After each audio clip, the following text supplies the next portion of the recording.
Clock, so I'd like to ask you to start the recording. You're one step ahead of me. Welcome everybody to the regular meeting of the Kirkwood Meadows Public Utility District. And I'll start with the roll call, please. Sure. Epstein, Present. Schroeder, here. Minutes Here. Burrow, Yep. Dormer here. Okay. And announcements, Eric. I'd just like to welcome everyone to the regularly scheduled KMPUD board meeting. If you'd like to speak and you're on Zoom, please use the raise your hand function. If you're here in person, please raise your hand and use decorum. Okay, thank you. Does anyone have any corrections to the agenda or the consent calendar? Actually, yes. Let me.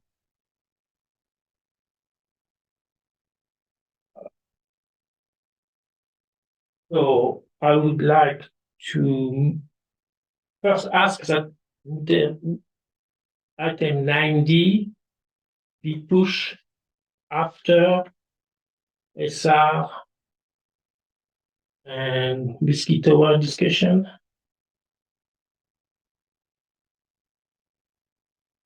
So we don't have decision before this is actually happening. So 9D would be coming the last item of 9. We have the insight of the budget discussion and the mosquito discussion. And then I'd like in a minute to have some corrections and also questions on. Let me open the document here.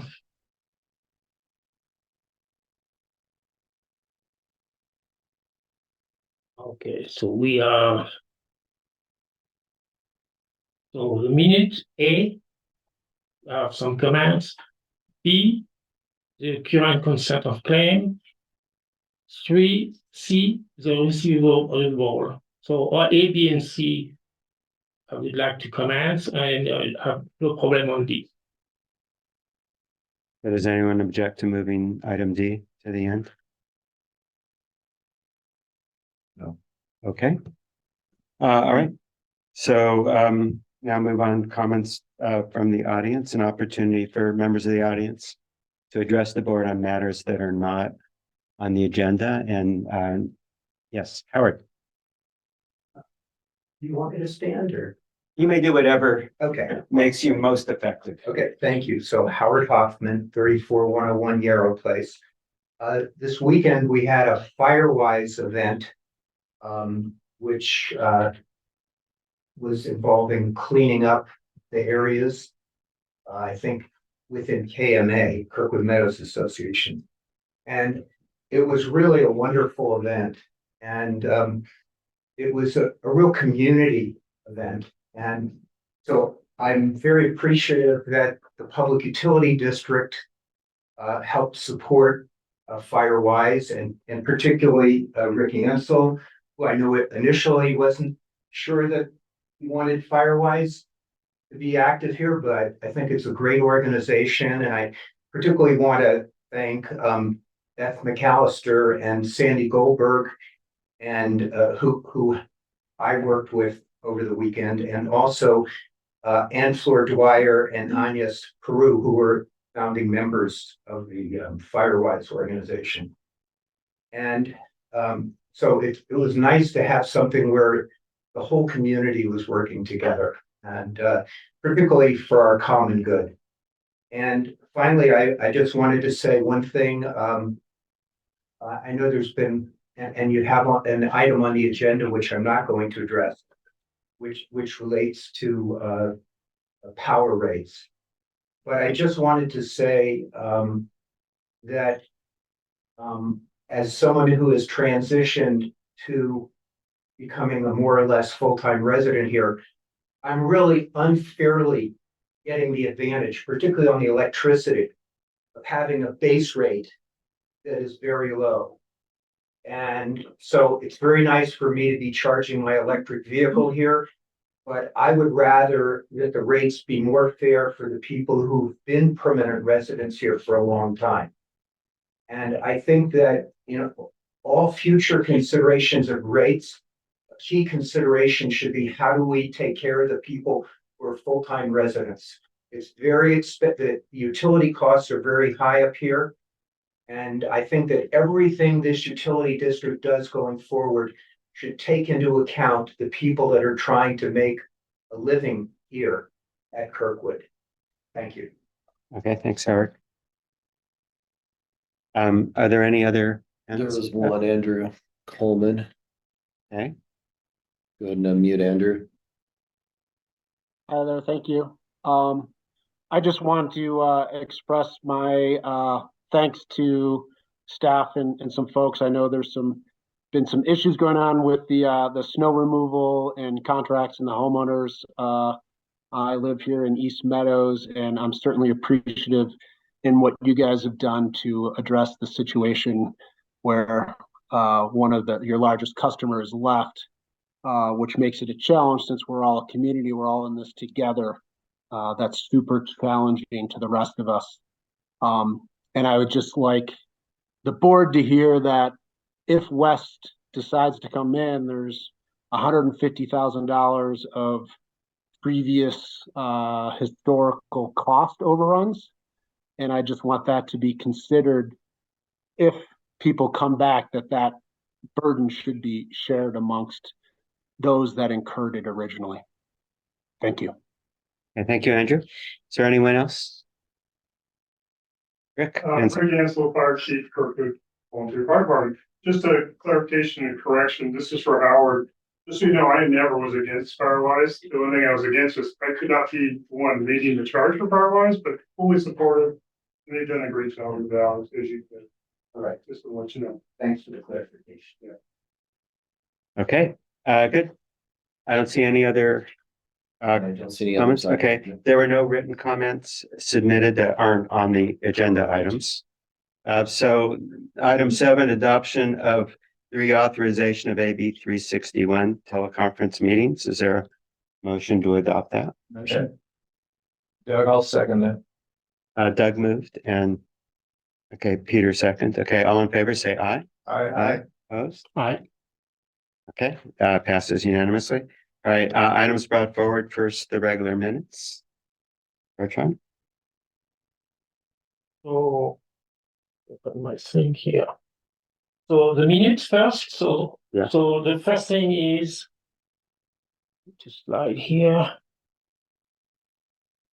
So this is an official document, so I think it's important that we be consistent. So you typically name people after their title, like General Manager Christensen or Director Mita Rotonda. And so on the 13D, there is a Peter commented. So I think should be corrected to Director Donbrook.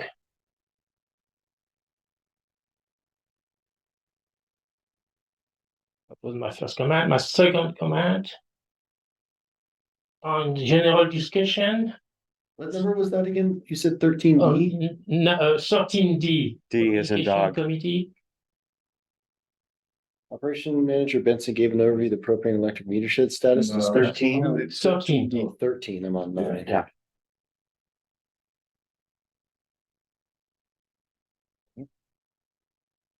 Really slow.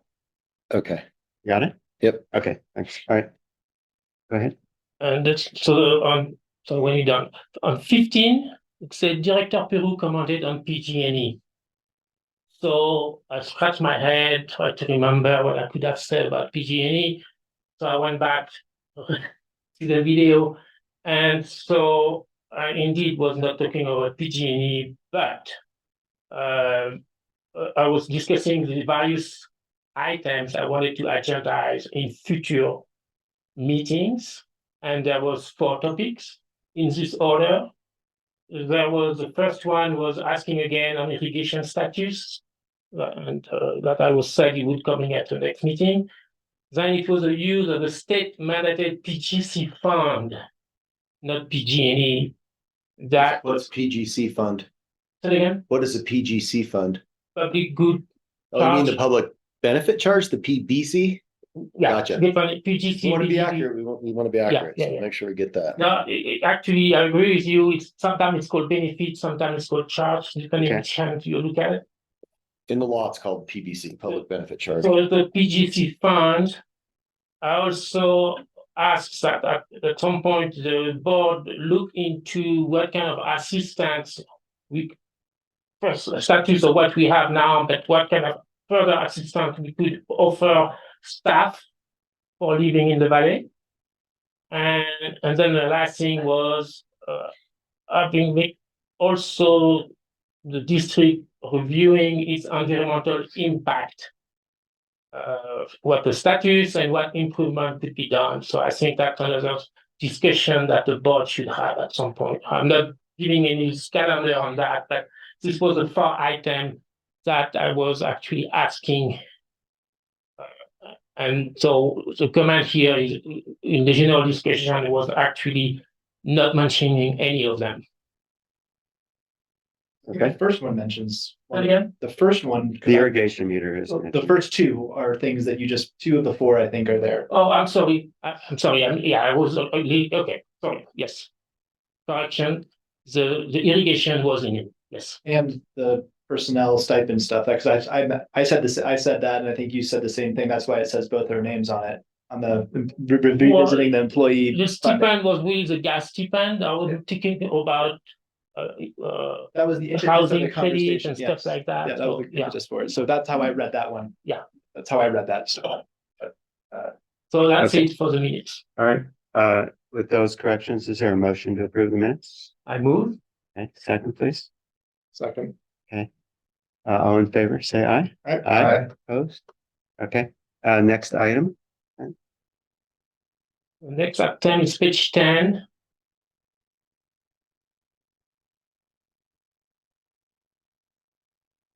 On Okay. page 10, so there is a legal fee for July of almost not $4,000. I would like to have the staff to actually send me the purpose of these fees. And I'm assuming this is something we can do not during the meeting, but after. So that was one comment. The other comment I have is I see that we are been contributing $2,500 to the California School Board Association. So I'd like to have some clarification on what that is. That's who does our GASB, our annual GASB. 68. We pay them to do our GASB 69 review.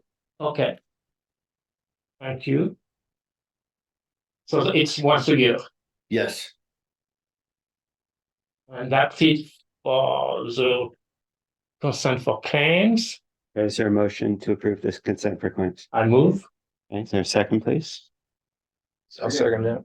Okay, Peter seconds. All right, all in favor, say aye. Aye. Opposed? Okay, that passes. Then on the next item, which is the past due balance. So we are showing $243,274.31 past due. It's page 21. Past due up to 30 days and zero current balance on anything. So does that mean everything has been paid off? No. Yeah. Most of that was the one that the board hadn't taken action on. So that was the 278 water reimbursement and wastewater. So the way PCS runs, it has to show as past due, but the board forgave 78 of his water bill. We didn't have an invoice proving the repairs have been made, so the wastewater was still appearing there. That's what the bulk of that is that leak at Peter's neighbor at Keeney. No, I understand, but that's not my question. So you see current balance shows 0,000. Uh-huh. Is that correct? Probably because we hadn't sent out bills for this month, right, Yeah, Tommy? that would mean that Correct. all the back bills have been actually brought to so there was no late on the current balance. Yeah, they have so many days to pay it after the bills are issued. So we're in that period. So no Which one's is that 1 to 30 days. yeah. No, actually, I like that. Actually, that's what I was saying at the previous meeting, that if you look the one from the previous months, we show current balance. And so are you saying that now you have Because of the way, actually no. shifted? Because of the way the timing fell and the way invoices went out, this occurs when we have months that start like on a weird day. Like if the first is a Friday, like it was this month, getting invoices out doesn't happen till later. So this is part of the issue. That's why the bills Okay. had not gone out yet. It happens about 5 times a year. So hopefully we can remember. I think I understand. Yeah. Thank you. So that was my clarification that I wanted there. So I can move to approve this past due balance and The receivables. Okay, is there a second? To approve the receivables? Okay. Doug seconds. All in favor, say aye. Aye. Okay, it passes. All right, so we're now ready for item 9F at 2:15 exactly on time. 9A, sorry. I was gonna say, we changed something else? No. I don't know why that, I looked at fire. All right, so, Take it away, Doug. all right, thank you. So I'm gonna do the report of the temporary advisory committee on fire and emergency services. In addition to, we'll have a presentation as well coming up in a few minutes. So at the last board meeting, we formed the temple advisory committee. Myself and Bertrand and Rick Ansel were formed at that time. We met right after the board meeting, and we decided that the easiest way to move forward was given that the task at hand was to really try to get customer feedback. And part of, one of the mechanisms will be a survey, is that the three of us could come up with some ideas of a survey as the group of the three of us. And so that's what we've been iterating on for the last few weeks. We have a draft that we're working towards right now. Hopefully we'll get that first draft completed. We've also identified during this time, 5 to 7 community members that we would like to help us review that draft to give us feedback. These are people who represent many different parts of the community. Vale in particular is one big entity, but also from different parts of, geographical, also in terms of stated positions on like things like Measure E and those sorts of items, inclusion in the fire department, in terms of Firewise involvement, things like that, were things that we were looking at to bring that group together. We will send that to them, we'll include them in the next week or so.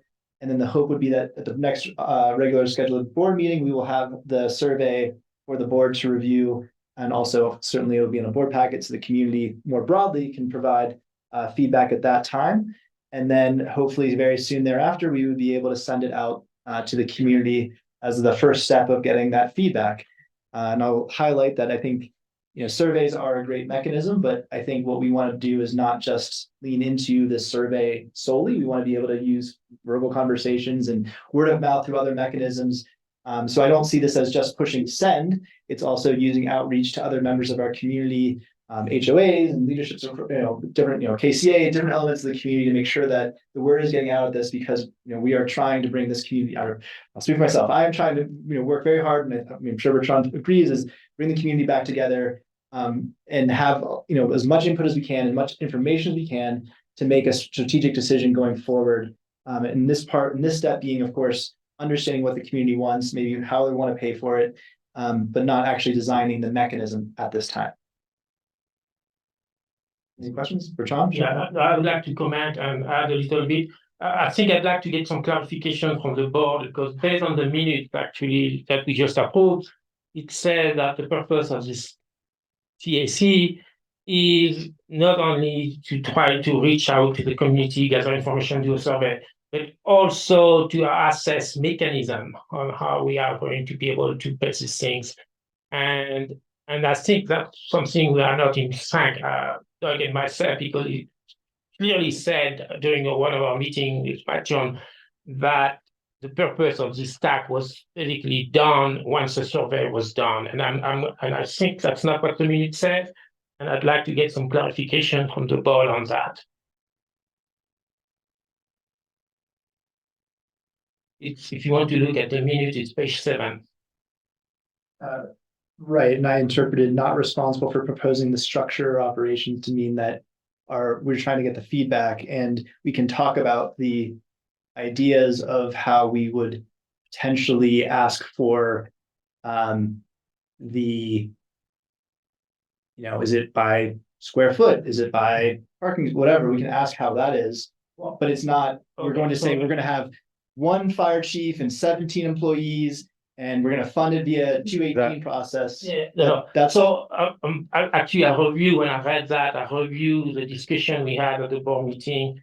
And actually, John clearly said that that technical advisory committee should also look on the 218 process and advise how best to handle that, something like to that effect, yeah. I think my intent of that was it has its own anomalies that you could come back with survey feedback and it would be, you digest it better if you knew all the anomalies behind 218. The intent was exactly what we see as the presentation today, so people understand if we pursued a 218, what does that mean? Yeah. Yeah, I mean, I think that's what we will have a consultant talk to us about is the 218 process. But I mean, I don't want to speak for the board. I mean, like what, to answer Bertrand's question, is the goal to collect the feedback, or do you want this advisory committee to also, my interpretation of what we talked about in that statement was focusing more on collecting the feedback, getting input about how processes work, right? But not to say we are going to do a 218 process. That's correct. And we're going to have one fire chief, so we need to raise $500,000 to do that. It stops at getting the information. Getting the feedback and making sure the community understands what a 218 process is. That's correct. Clearly, when I read the minutes, it actually asks that we are looking at the general requirement and limitation that we would have to changing the current fee, and that's more than just a survey. So that is, and that's what this conversation is here, which is talking about the general requirements. That's what the next and I'm going to tie in something we'll talk later is the general manager goal. Actually, that mentioned that is supposed to help us and support us in this process. But if we just do the survey, I think that's a lot of percentage of the general manager goals for something which is minimal. So maybe we need to add an S. So we'll discuss about that. But I mean, clearly to me, this technical advisory committee is more than just putting together a survey. And I'd like clarification on that. So can you please clarify? I mean, what we want to understand as a board, we want the community to understand the current situation with the fire department, what they're some sense of what they're willing to pay, so we don't ask for something that nobody wants to pay for. Yeah. And if we pursue a 218 process, that the community understands what the limitations of that are and what it means. Having collected that information, we can then decide as a board how to proceed. But designing the actual process or designing the solution is a responsibility of staff. Yeah, so clearly two things: reach the community and then inform the board on what are the limitations of our situations and what are the avenues we could use to do whatever we decide later. The board and the community. Yes. And my intent of servicing that second thing is what will happen right now. And then maybe there will be more in the future, but this is the first thing to service that second part. Okay, can we move to that? I would love to, actually. Okay, let me introduce John Bliss. He is the president at SCI Consulting Group. And John and I have had the chance to speak a little bit about the process that he's helped run for Amador.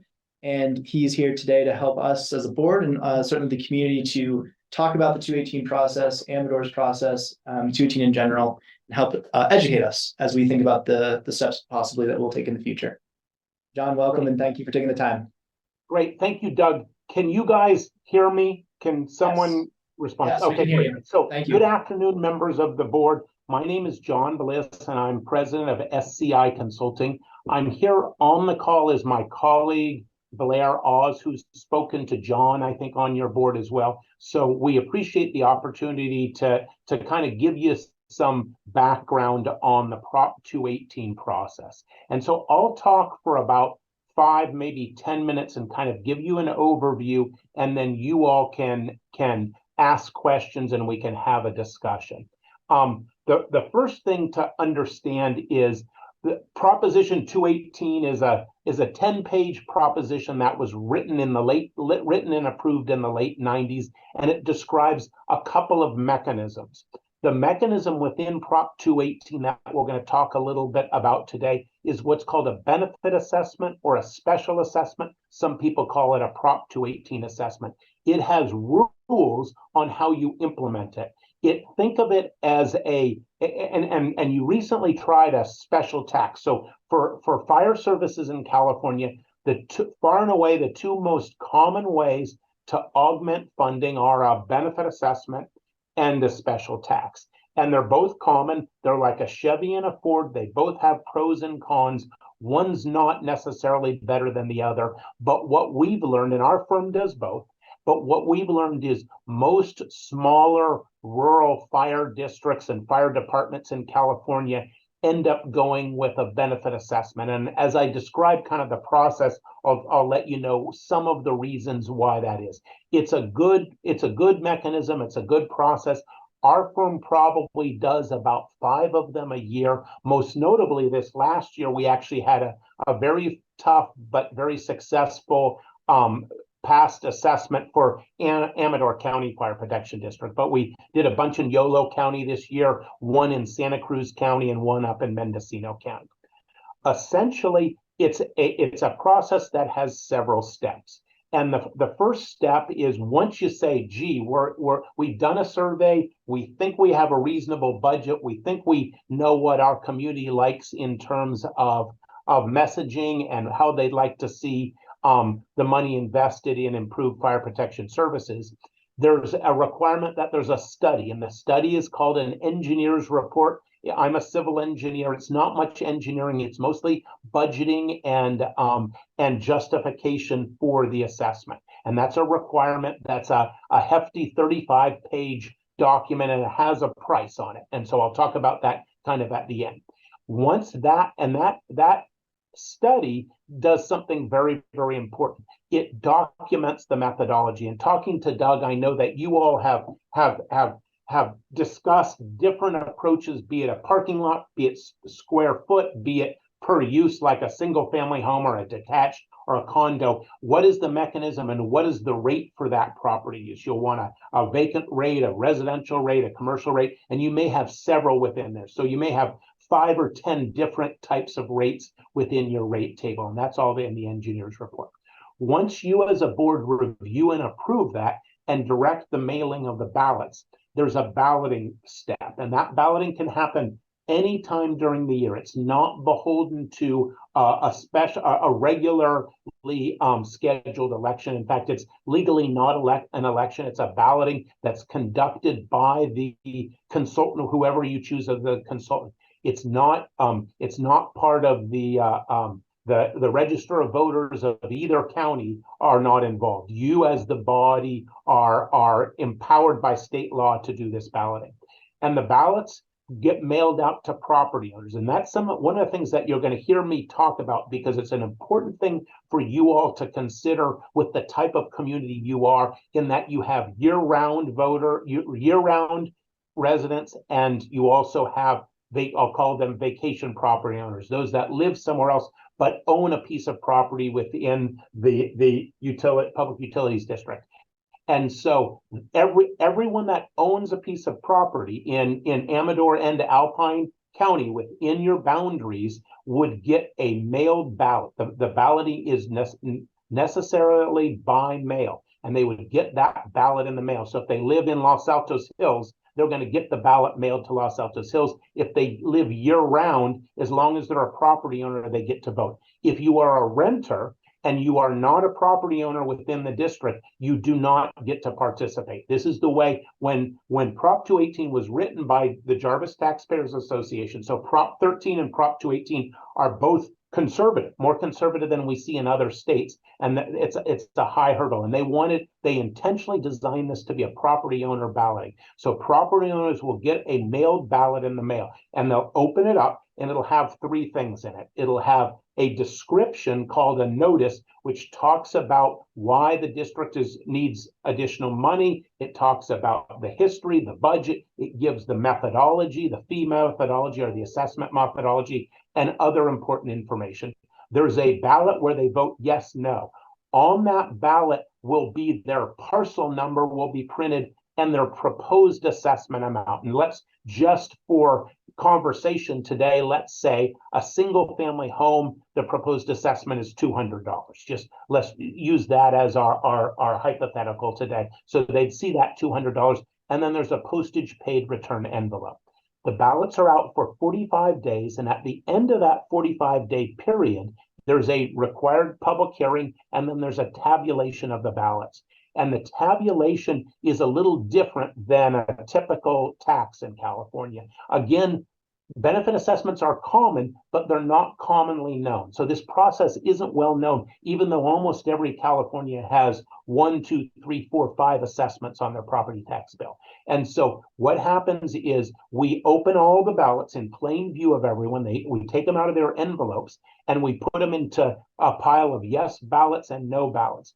We add up all the assessment on the yes and all the assessment on the no. And it's a 50% threshold. So if 50% of the property owners are in support of this, weighted by that proposed assessment amount. So it's really $1, one vote. So if I had a vacant lot, let's say the assessment rate for a vacant lot is $50, and my neighbor has a single family home, and let's say that was $200, and he voted yes and I voted no, it would pass because it would be $200 worth of vote versus $50 worth of vote. And so at the end of that, we do the tabulation and all the return ballots weighted by their proposed assessment. If they're in support, you as a board then can approve and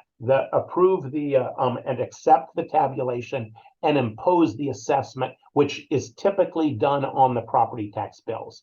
And so that's kind of the process. It's usually once you get going, it's a 6 months process. We would encourage, and our firm could provide support and experience in a parallel community outreach effort to make sure people know the ballot is coming, talk about some of these tough issues so everyone's comfortable with it, and that happens before and during the balloting period to make sure folks understand it. And then we love hearing it. We talked to Doug somewhat, or I talked to Doug somewhat about doing this survey. We think that's a great idea. So that's kind of my overview of the Prop 218 balloting process. And I'm happy to, and I'm sure Blair will help me out as well. I'm happy to answer any questions or give any additional input. Thank you, John, so much for taking the time to give us this presentation. I'll start with just a couple of questions because I know these are things that you and I talked about that I think everyone would benefit from. Maybe one, can you just highlight some of the differences between 218 and the special district type of processes? Because one of the things I think we've talked about or I've heard is things about can you do in a 218 process adjusting for inflation over time? Does that matter which process you would use or not? So that's one aspect of just those differences and what can be done with like inflation. Second is what kind of, in terms of the benefit received, what are the types of things that you see that can and can't be included in that to be successful? And then third, we've talked a lot about emergency medical services in addition to fire. And can you talk about how that plays out in these two options as well? More specifically the 218, I think, but just how that plays out. Perfect, Doug. I appreciate that. Those are all great questions. And so to kind of juxtapose what I'm calling a special tax, which is the process you just went through, which is a 2/3 of the registered voters. That's a good process. It's well known in California. It has some challenges, and the biggest challenge for a special tax, as you all know, is it's a high threshold. It's hard to get 2/3 of registered voters. The benefit assessment is the other way. And so the first thing that Doug said is, what about adjustments for inflation, what we call a CPI Can you do that? And the answer that I have a good answer for that. Both of them you can do a CPI. So for a benefit assessment, you describe it right in the ballot and the notice material that you can include any kind of CPI you would like, as long as it's clear and formulaic. What we typically advise is we say, and there's an optional CPI that must be approved each year by the board. It's optional. It's not automatic. It's optional. We usually key it to a U.S. Department of Labor index, and we often recommend that you put a ceiling of either a 3% or 4% per year. That is, it can't go up if the inflation in 1 year was 7%. Hopefully it isn't, but if it was, you can only go up 3% that year. You can later catch up with that growth over time, but that way it gives some protections to the property owner that it doesn't skyrocket up. So CPI is the same between both of those. Some people, while I'm on this, some people are curious about what's called a sunset or an expiration date. Our firm does not like to advise expirate, like it'll only last 9 years or 17 years or 5 years. We don't like those generally. We don't think it's great public policy. We think the only person that benefits is actually a consultant like us, because you get to redo it so often. But there's a reality that for some voters, it gives them some comfort. So it is something to consider that you put an expiration or a sunset on it. And so, but just to give you some background on that.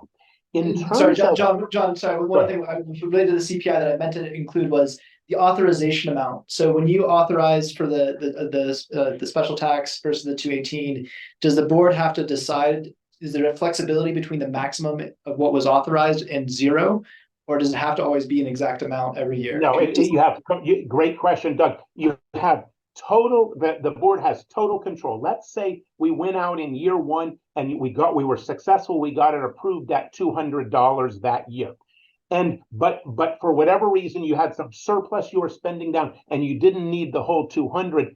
And you say, we're only going to assess $75 this year. That's fine. You can go ahead and do that. But the next year, you actually have a budget crunch and you wanted to buy some new equipment. You can actually go up to the full 200 plus the CPI. You can never go above the 200 and CPI without an additional balloting, but you can always, and it's encouraged, you can always go lower each year, and then you always have the protection of being able to go back up. So that's one of the similarities with basically all revenue for local government in California that's balloted. It's you're really voting, your voters and property owners are voting on a ceiling, but you guys have the latitude and are arguably required legally to only assess what you can justify. So your rate can go up and down fairly dynamically. We have many clients that aren't at their maximum rate.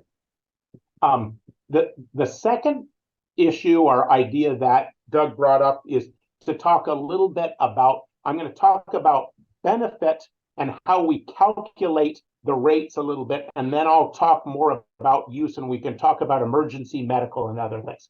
So the way a benefit assessment is designed by law to assess properties based on the special benefit that property receives.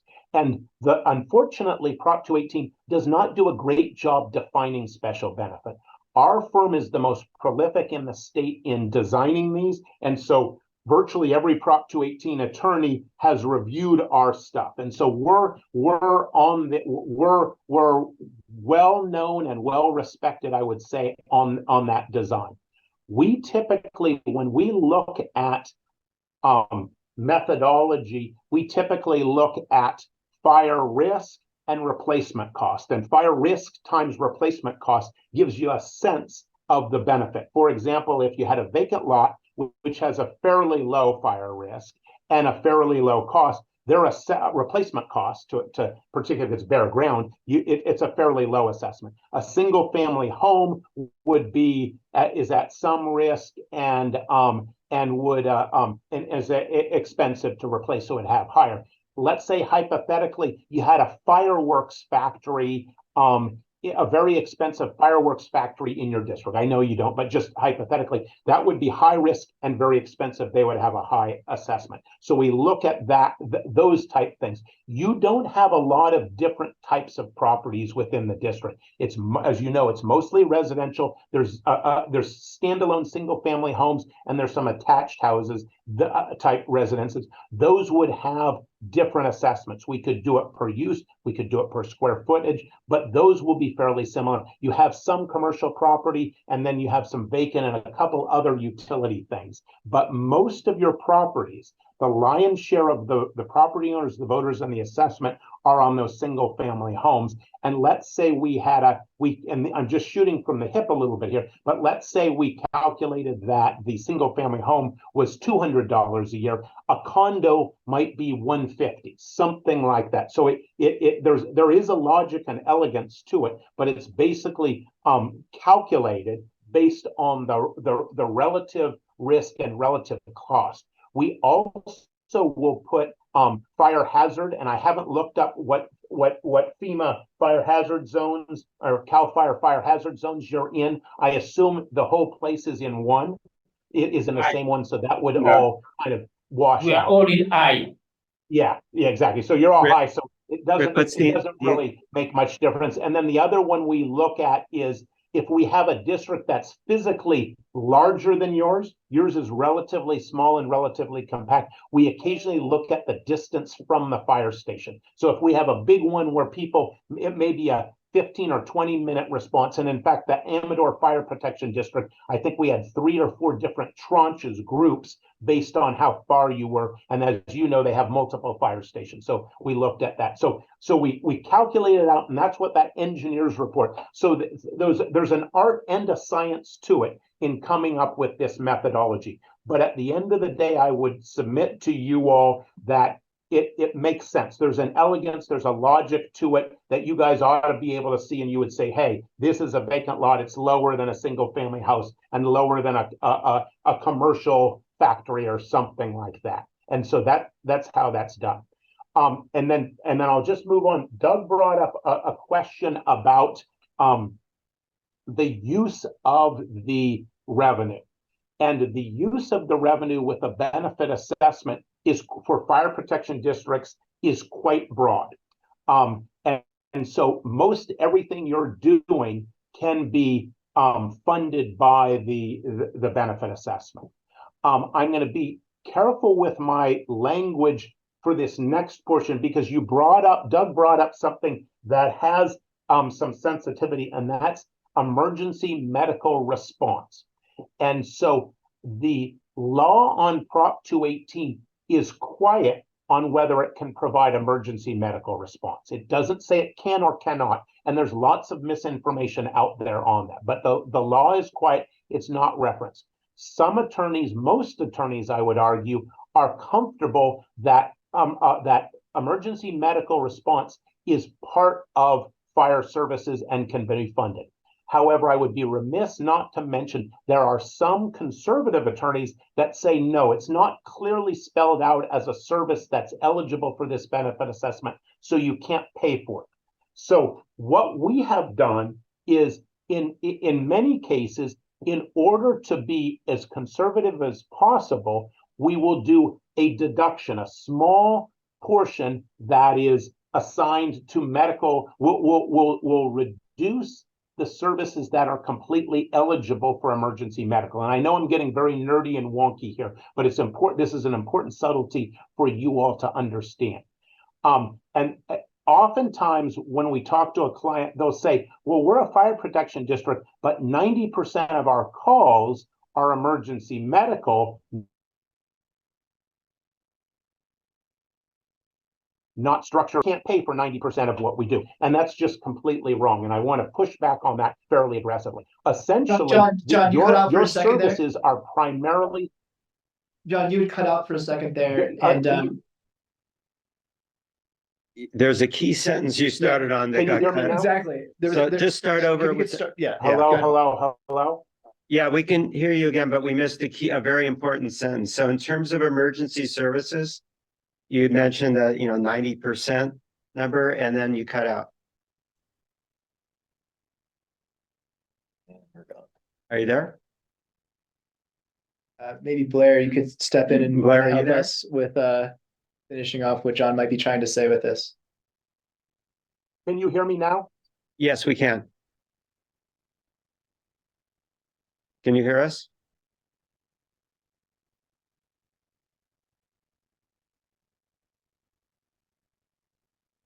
So, Can you hear me now? I Yes. think it's on our end, John. Okay, so where did I cut out? Was I talking about emergency medical, or where should I Yeah, you said restart? fire departments might typically have 90% of their calls being Yeah, okay, medical, okay. and then you dropped out. Okay, so, but really, fire departments in California are not 90% in the emergency medical business. In fact, they're in the structure fire suppression, prevention and suppression business, and they also provide emergency medical. And what I mean by that is if your fire department got out of the emergency medical business, are you going to lay off everyone and close your doors? No. In fact, you probably wouldn't have any change in your personnel, because your personnel is driven by your ability to respond to a structure fire or some sort of fire. But you might not have some of the equipment like to address a cardiac event, something like that. So there's a small amount of stuff you have that is exclusively and only for emergency medical. And in an overabundance of caution, we sometimes will make that ineligible to be paid for by the assessment. And so in conclusion on the issue of emergency medical, and we've gone over this and with many attorneys in the state, we're comfortable that far and away a lion's share of everything you can do can be paid for by benefit assessment. And I think the proof is in the pudding. We've done many, 30, 40 of these in the state with just doing a small kind of tipping our hat a little bit to a little bit of a deduction for emergency medical, but they provide funding for 98% of the costs you may have comfortably, and we haven't been challenged on that issue. So it's an important issue to talk about, and I'm happy to discuss it more. But I think that if you're considering a benefit assessment, it's something. Don't disclude it for the emergency medical. And while I've still got the microphone, essentially, the reason that the benefit assessment is relatively popular in California, particularly in more conservative rural areas, is it's everyone that has to pay it gets to vote. So every property owner that has to pay it gets to vote. They get to vote in the proportion that they would have to pay. And for the most part, property owners are sophisticated in terms of fire protection. And so many times it's if you do an apples to apples, you're more likely to have success with 50% of property owners than 2/3 of registered voters. Also, there's another phenomena that I would be remiss not to share with you that we see in ski resorts, so that we've seen in North Star and some of the others, and that the vacation property owners tend to be very supportive. In fact, some that may only come up a couple of weekends a year tend to be supportive of these things at a higher level than the year-round people. It's kind of counterintuitive. I don't know all the reasons for that, but we've definitely observed that and maybe it's because they tend to be wealthy. I'm not sure, but if the population that includes the vacation property owners that population tends to be a little more supportive than the year-round. So again, long-winded, but I hope I addressed those questions. I'm happy to take any more questions. John, two questions we have up on the board. We talked about weighted voting.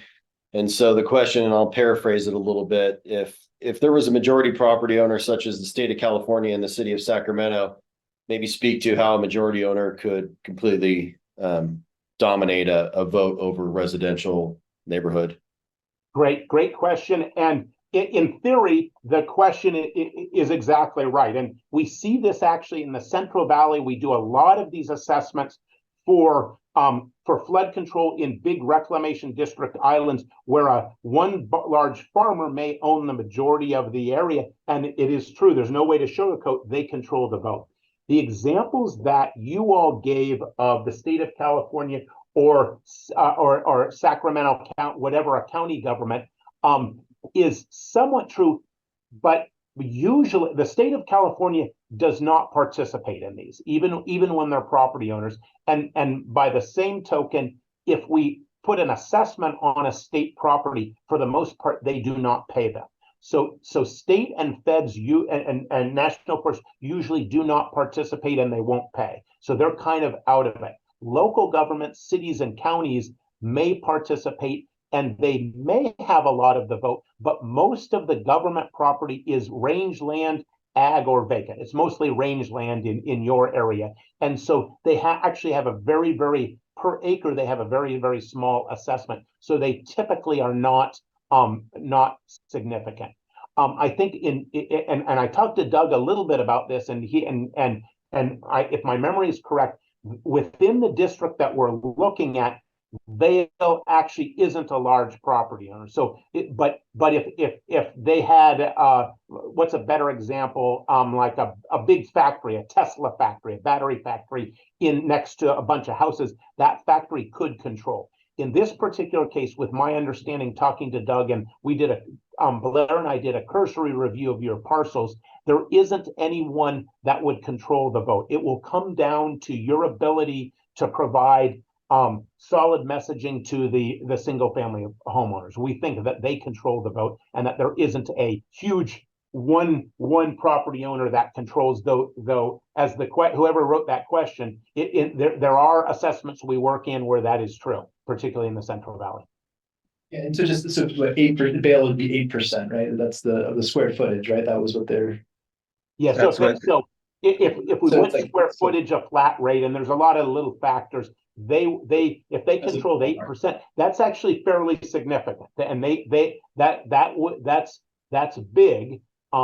A great example is actually we did one in Berkeley, California, and there was a lot of negotiations with the University of California at Berkeley, and in that case, I think they controlled 4 or 5% of that particular assessment, and that's significant. So if it turned out that Vail does control 8% of the vote, it's very important that the district communicates strongly with Vail and hopefully gets them in support, because 8%, as you can see, if this thing comes down to 45 to 55, somewhere in there, 8% can be very significant.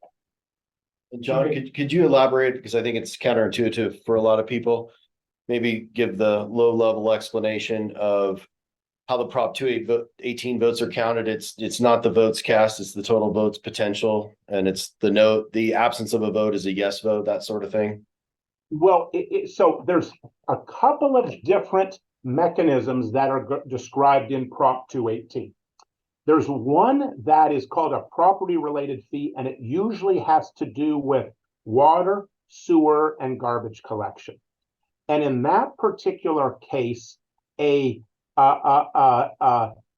compared to you tabulate against the entire universe of water rate received, water customers. And so in that case, a non-vote is a yes vote. However, we're not using that portion of Prop 218 here. That's called a property related fee. We're using what's called a benefit assessment.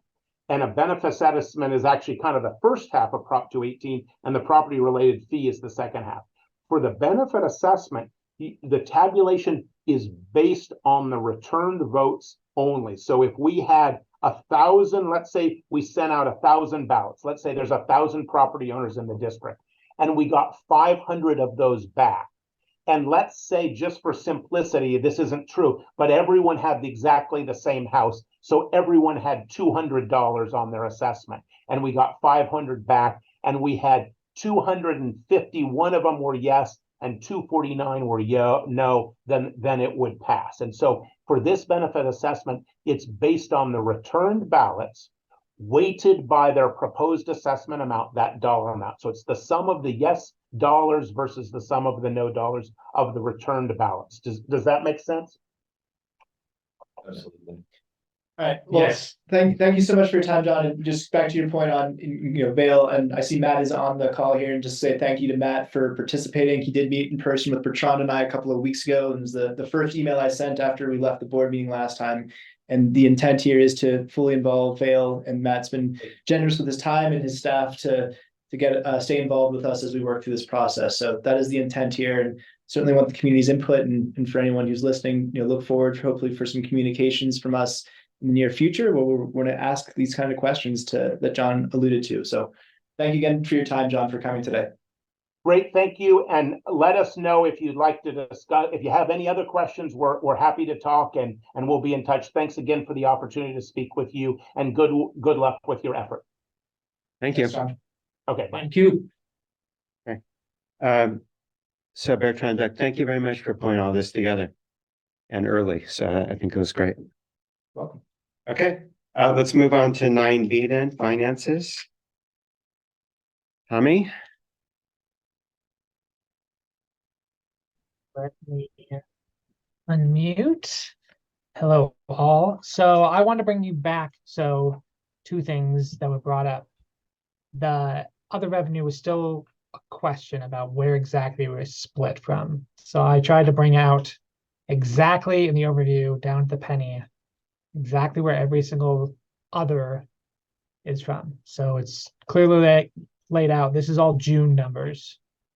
I also brought back June because we thought we might have finalized it, but there were three things that the auditors wanted us to move. They wanted us to move a shell invoice that came in late and was put to July. They wanted that to be brought back to cost of goods sold for electric, which was $34,310.52. There was a Stantec invoice that was dated July, but it stated on a line item that the work was done in June. So they wanted that brought back for the wastewater treatment plant. That's for Fund 20 wastewater. And that was $107,728.57. And then payroll, they wanted split because payroll was technically dated in July, but half of the time worked was in June and half was worked in July. So they wanted us to break those apart by hours worked and bring some back to June, the costs that were associated. And then any of those G&A costs were spread out among the different funds. So I kind of wanted to bring all this back. You've already reviewed it once, but these are three things that the auditors changed, especially with that Stantec number being larger. I wanted to bring these back to you. Does that all make sense? Yes. So are there any questions about the restated June financials, which close out the year? I have a few questions on a few specific details, clarification that I'd like to comment. I don't know if that's the right time, but yeah, now's the time. okay. So first, a general comment on the $450,000 of property tax allocation to electric. So this is based on the analysis of what our T ratio is. Tier and O tier ratios. Yeah. Multiple, yes. And yeah, so I mean, clearly this is something at some point we should discuss when we discuss about electrical rate in general. So it's not the scope of today. Yeah. Next is I did have a question on the water fund. There is this other on the year to date, which is actually probably going to be the year end to date, unless you are still working on that. There is on other revenue, I'm assuming here, 83,650.90. Can you explain what that is? So other revenue is broken out. It's page Not 30. cover. Page 30. The front page broke it out. He literally broke out all other revenue. Every single other revenue. Every single other revenue is listed there. He just went over that, Okay, so I'm which would confused. include water. So I should repeat? No, Oh. he already answered it before you asked the question. The other revenue is all broken out on that first sheet he just went through. Okay, I'm sorry, I misunderstood. Can it be reset? Going backwards. I'm going backwards, give me a sec. Here's all the other revenue.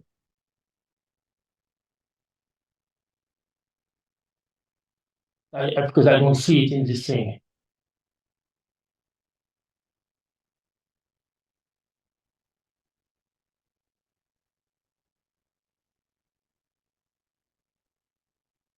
I don't understand.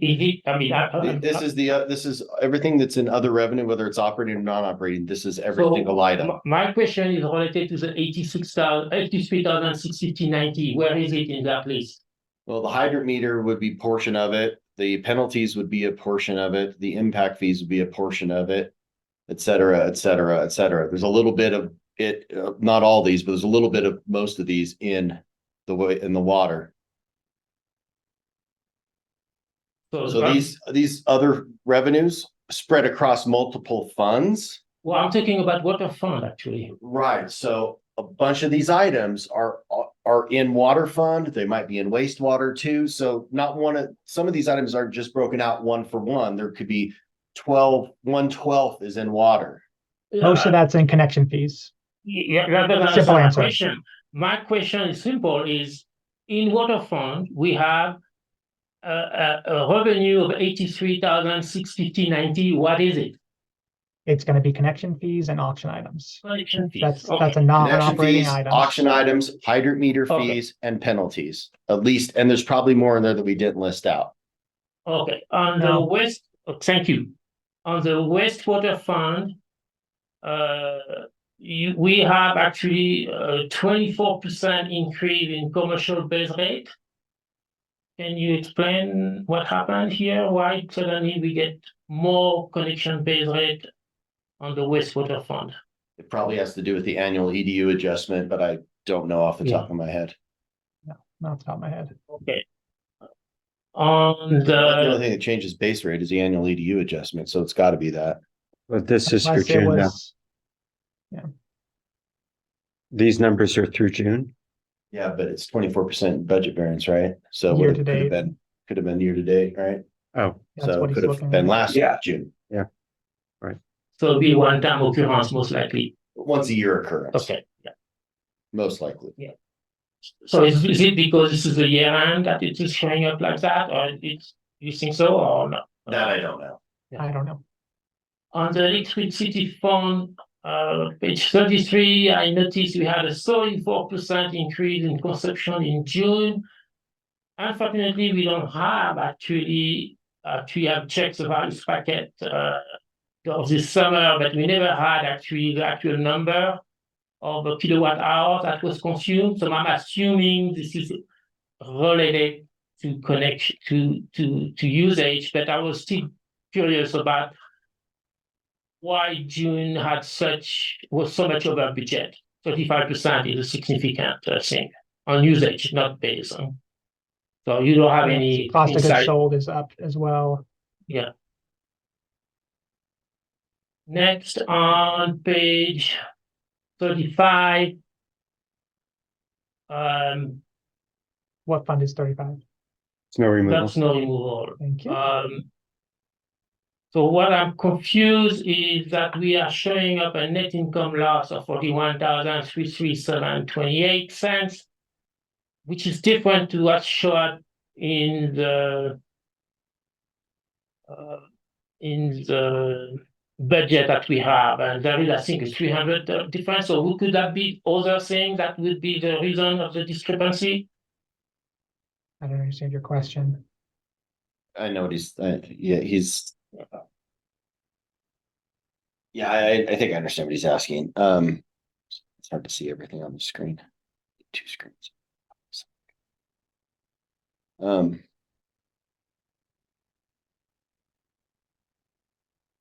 I don't know, because that other number I think came out before the auditor's adjustments. That's probably. Yeah, anyway, it's not a big number of differences. I was just curious about that. If you move page 36, open fund, This time we have an increased revenue, but also an increased expense, so it's most likely due to consumption of propane, and which mean, again, it'd be nice to have the number for June. We are now in September, so I think they should have been in that packet, in my opinion. Yeah. So we can cross-reference. That's it. But actually, I'm pretty comfortable that the propane thing is actually just due to increased consumption of propane this year, despite the limitation we had at one time. And so, but for electricity, I'm curious about what happened here, and so be interesting to see if it correlates to an increased use, and understand what's going on here. Thank you. Are there any other questions on finance? Anything from finance committee? No. Okay, let's move on to 9C then. Resolution 2309. Eric?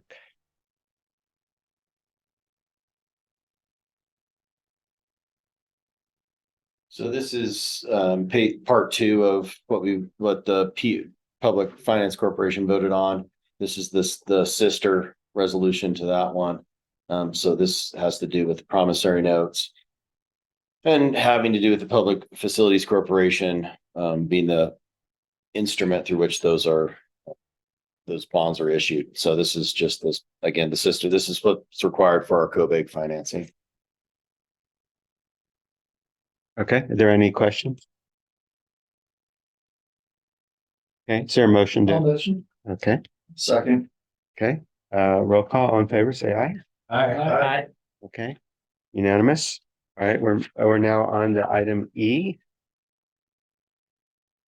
Resolution 23-11. Give me a moment. This Bank of the really West. slow. We're using SharePoint and it's not working. This one, sorry.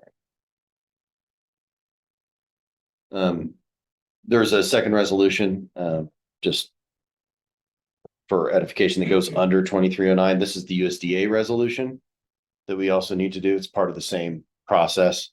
So we probably should have a separate motion and vote on the USDA loan resolution. Okay, is there a motion to approve authorize the USDA loan authorization? So moved. Okay, second, please. Second. Okay, John seconds. All in favor, say aye. Aye. Okay. Thank you for catching that. All right, so now we're ready for E. 11. 23-11. Yes. So one of the things we talked about previously and we're pursuing is a way to finance our snow removal equipment. The cheapest alternative for the district is getting a line of credit from the Bank of the West, which is now BMO. Don't ask what the initials stand for, not even the employees know. So we asked, Tommy and I asked, we went by their booth. Did you ask ChatGPT? We did not. I did not. Everything. That's like 50% of that's lies and 50% of statistics are made up. So go figure. Anyway, this just reauthorizes or reaffirms District Resolution 2202, which is the authorized signatories on the Bank of the West, now BMO account. And this allows myself or Rick specifically to enter an agreement to basically all these things are all part of the bank line of credit. So, and to encumber that. So that's just allows us to get that so we can finance the snow removal equipment. Okay, are there any questions about Resolution 2311? What's the interest rate on that line of credit? It varies. It varies. It varies, yeah. Variable. Yeah, it's a what's the index that just went away? It's not that one, it's the other one. It's a one Replacement for LIBOR. Yeah, the replacement for LIBOR. Drawing a blank. Yeah, anyway, it's a percent on top of whatever Okay. replaced LIBOR. Okay, is there Laffer? Anyway, doesn't All right. matter. is there a motion So to, how many percent above the LIBOR?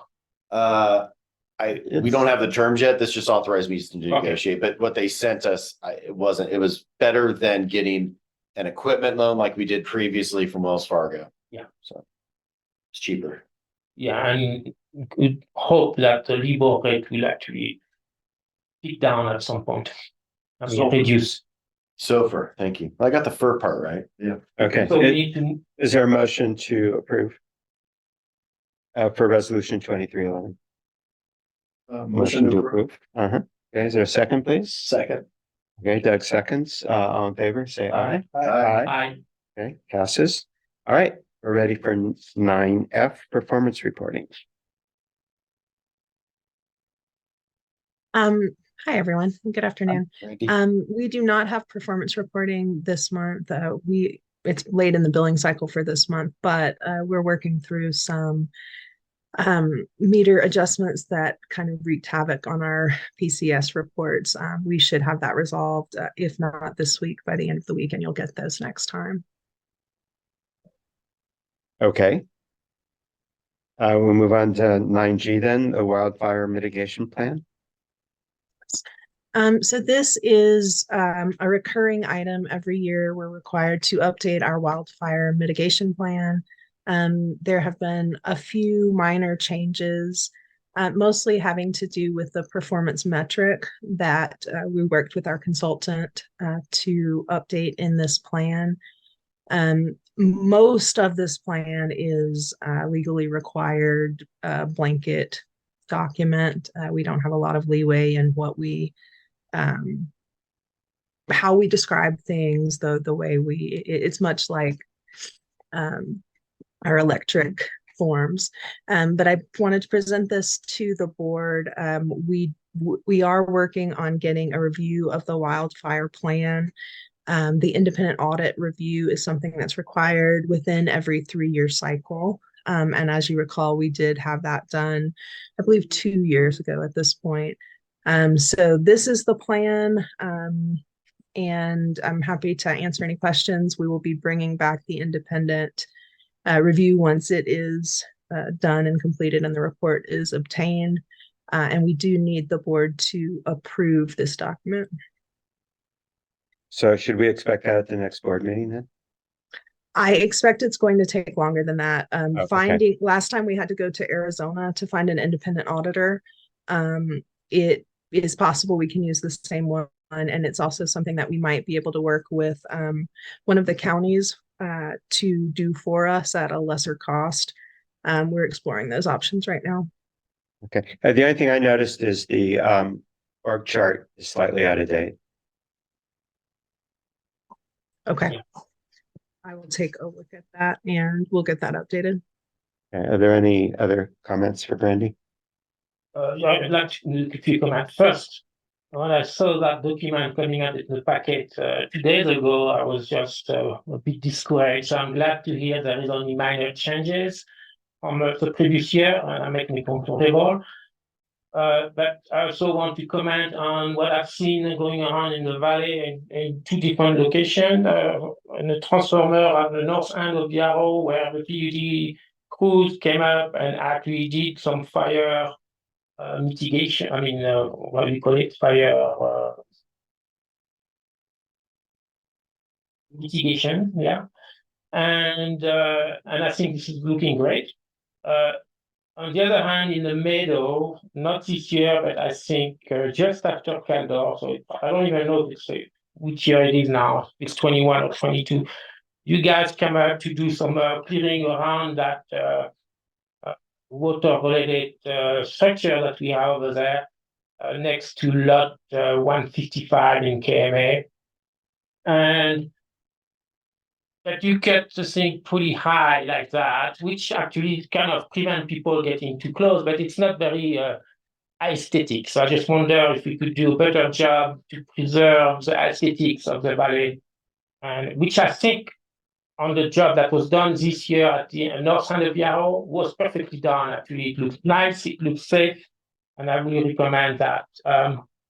Other than that, yeah, the org chart need to be updated. And so are we going to see that document again when you have making the change and having your audit, external audit done?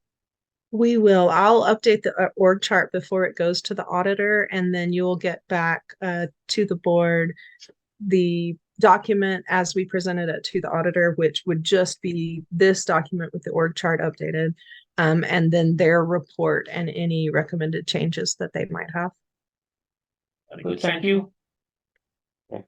Thanks. So there's no action required at this meeting. We do need approval from the board to Sure. adopt this so that we can take the next step and get it independently reviewed. Okay, so is there a motion to adopt the wildfire mitigation plan with the updated org chart? Yeah, I'll move. Okay, Peter moves. Second, please. Second. Okay, John seconds. All in favor, say aye. Aye. Aye. Okay. Complete. All right, move on to the propane meter shed status. All right. So on this one, included in the packet is an updated where we are today. At the last meeting, we had a couple of questions. The first of which was what happened between May and June to get multiple residents moved from one month to the other. And looking back over our records, what happened was we had a customer who had a question about his understanding of the ordinance and when his date should be. And in looking back at it, this has changed hands 3 times since we started the project. And we realized that there had been, in some cases, some confusion over whether the date was from date of mailing of the notice or whether it was from receipt of, and we got back our document of receipt. So Eric went through all of the files and made sure that our dates were consistent across the board. In some cases, those got pushed out because they had been told something different or they were in a group of people that we moved. So that is why we had some movement between, I believe it was June to November. The other question was how many people have actually done something? And so when we started this project, we have 44 residents that were built to standard. Since then, we've had 59 complete improvements up to standard and have been accepted. 83 were rated low originally, so all they needed to do was sign an agreement, and those have been returned to us, which leaves us these 49 that are remaining in progress that you see here on board. And of those 49, 2 the last 2 out in January of 25 are low. So those could either do an improvement to standard or they could sign the agreement. So with that, I'd be happy to answer any questions on that.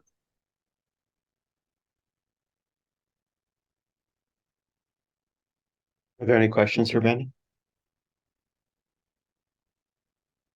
Okay, I'm not hearing any. So we'll move on to fiscal. Thank you, Brandy. We'll move on to fiscal year GM goals. So this is the recommended final document that based on what we talked about at the performance review, as well as some further interactions and refinements that John did with Eric. So I would ask for your approval. So starting point, ask for approval of this as the performance goals, with the major change being that the majority of the bonus is based on operating objectives. I mean, one comment that I have, I guess, just as in terms of, first of all, I think this is great. I think we've moved in a strong direction. I think since I first joined a couple of years ago, I think we're moving in the right direction in terms of having more quantifiable and a more objective metrics for our general manager, and fewer of them. There still are a lot of things in here, but I think this is great. So overall, I'm pretty happy with it. I think the one thing that is not on here explicitly, which has come up in our planning committee a few times now, is getting the public benefits charge actually out in front of our customers and having that plan. That's something that hasn't been a priority. And we've been talking about it for over a year. I mean, the fund started even before I joined the board. And so I would like to see somehow us to, whether it's written explicitly in here or somehow prioritized through another mechanism, to make sure that we put some emphasis towards that so that we can take action and have that program available. There was some discussion that we needed to hire a consultant that was specialized in that. Is that? Well, that's for the needs assessment portion of it, yes. That's just for the That's low income for the, portion of it. just remember, there are lots of ways you can spend that money. And one of them that we discussed was a low income program, and to do that, I mean, and what we found through this process is that we need to have a needs assessment done just to be in, accordance with law. Yeah. So just It's actually that's different, that. yeah. But we've been talking about fuel switching and energy efficiency for over a year now in terms of planning and trying to, encourage staff to find the time to do it. And I just feel like this has now been collected, I think, for now over 2 years, and we haven't allocated a dollar of that yet. And I want to make sure that that is something that we find time for. I agree and concur with Doug. Yeah. So does that coincide with the propane study? No. We just, No. No. I mean, this is different, right? This is finding the time to have our general manager and staff have a priority to, research other programs that are out there for energy efficiency rebates or fuel switching programs. And we've outlined some objectives in the planning committee's, the report that I submitted for this last meeting there reemphasizes some of the things that we've previously advised. And it's just that, we've had lots of things going on in the district. I'm not pointing fingers. I'm just saying, like, great, but this has been going on for 2 years. We've been collecting this money from our customers and not reinvesting it back into them. And what's the amount? it's between $30,000 and $40,000 a year, if I'm correct, something like that. Or the magnitude. 70K now? Yeah, I think that's what we estimated. I don't know what it actually is. But ballpark, we're talking probably about 60 to 70, 80K of dollars that are sitting in our bank account that can go out to the community. And, one of the things that we're talking about is, our propane challenges and fuel switching and funding, things like that. I mean, how can we help our larger customers, of course, but also our smaller customers, and who might want to do things in their own home. So that's my main point of emphasis here, is that I think I would like to see us make some progress and make sure that we have at least a program to allocate the money, because right now there's no way for a customer of any shape or size to get those dollars. And we're required to collect this money. Yeah. We're obliged by law to collect this money. And I don't know if we're obliged by law to spend it by a certain time, but I guess we're obliged to collect it. So I'd like to see us be able to spend it. So I don't know where that fits in, but that's one thing that I think is important to be considering as we're thinking about objectives for the next year. I feel like it's very specific, and so it's not necessarily like I don't know, it's a kind of that gray area for me, but it's just something that's important that I think we need to get this going. I concur, and I would be a bit more specific. So I think that should be part of the annual goal rather than the operating goals. And so does that mean we need to maybe move a little more percentage from the operating goal to the annual goal, or change how we distribute annual goals? But all these things are important. One thing I mentioned earlier is, if the TAC is strictly limited to a survey, I think we need to have multiple TAC that is going to help us with the KMPUD volunteer fire department. And that means maybe we just need to add an S to that thing, or we need just not to restrict. I know it's legalese here, but it's just actually that survey is something the committee is taking care of. We don't have so far much input from the general manager, but we got a lot from Rick, and that's fine. But I see disconnect here. It's formulated versus what we actually are implementing. I concur with that too. You put an S on it, and I think that could, or parentheses S, something like that would be fine. But Okay. And then we need to decide the percentage, because I agree with Doug that something on the PGC or PBC or PGB, there's all kind of same thing. Say that since it's clearly lagging, we've been collecting for 2 years, and we still don't even have a clue on what we are going to do with these funds. So we need to start delivering, actually. I would say we have a clue because we talked about what we want to do with the funds. No, We no, just there's have, so we don't many have the structure to options. No, do it. there's so many options. We have not decided. No, we have a clue. Yes, you're right. I'm sorry. Misspoke here. There's many options. Obviously, we have to make some selections, and but we are nowhere close to that. And we are now in September, and we'd like this to be resolved this fiscal year.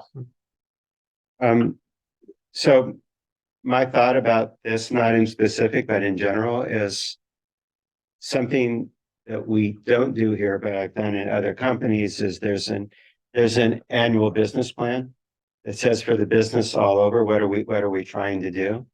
And I kind of feel that, although I don't see writing that for this year, I think that's the kind of thing that we're missing. Trying to convert the GM's goals and percentages and bonus plan into a business plan, I think makes it pretty hard to make it work. So I think there's a set of things we expect to get done this year, and they aren't necessarily in the GM's goals. Right. And I think we'd be better off identifying those and prioritizing to help staff, but also recognizing the fact that stuff happens in Kirkwood and sometimes you can't do despite your best intentions. So one thought I have would be to just try to work for the next meeting to try to identify. And I think we tried to express that in the major projects. So Eric, I'd ask you how you'd see getting some of these things done. Well, one, I think the master plans, whenever we get those off the ground, will provide you your business plan. Because that will give you specific steps that where you need to take for the systems. So that is dealt with eventually when we get the master plans done.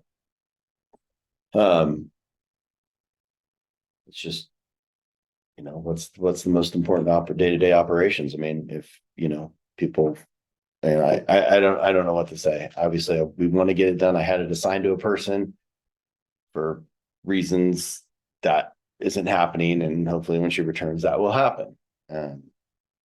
So, but I don't know what I draw. That's key to keeping the lights on and toilets flushing versus self-dealing benefits.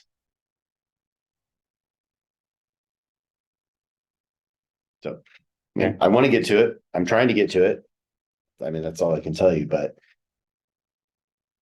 would you rather have me secure the loan and make sure we don't lose secure these resolutions, make sure we don't use the USDA loan? Yeah, or, there's levels of importance of things. Yeah, I think your job as GM is to make those assessments and prioritization. And I think the question is, in the scale between now and June, you anticipate being able to implement some portion of the public goods charge? I anticipate the ability to bring back some recommended energy efficiency information and options. But then it falls to the planning committee, and that's something over which I have no control. If Doug can promise to efficiently manage that and we don't talk about it for 4 months, then yeah, June is doable. I love that. Yes. I would love that too. I think you can. I think we should leave it, as opposed to trying to blend it into these goals, is just make it clear that that's an objective, and barring acts of nature. And I anticipate the person returning, Tommy, correct me if I'm wrong, in October. And that would be one of the things that they could work on. Potentially October 9th. October 9th. There you go. Okay, well, that's almost exactly 30 days away. So yeah, so I would commit to making sure that is the top of her priority list when she returns. okay. So in the interest of time, I'd recommend that we make tax, because we're really looking at, there's this first phase, which is making sure we know what's possible.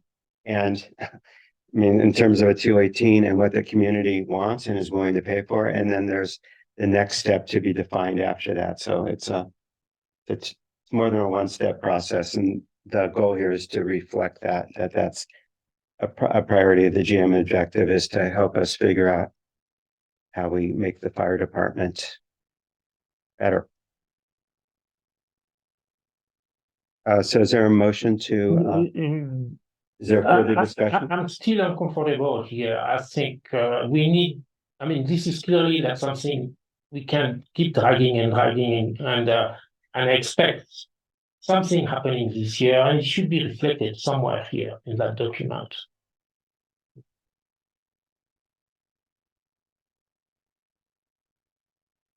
Okay, I just don't, I mean, the wastewater treatment plant is not highlighted. I think I would motion that we approve this. We've spent several months on it. It's a better document.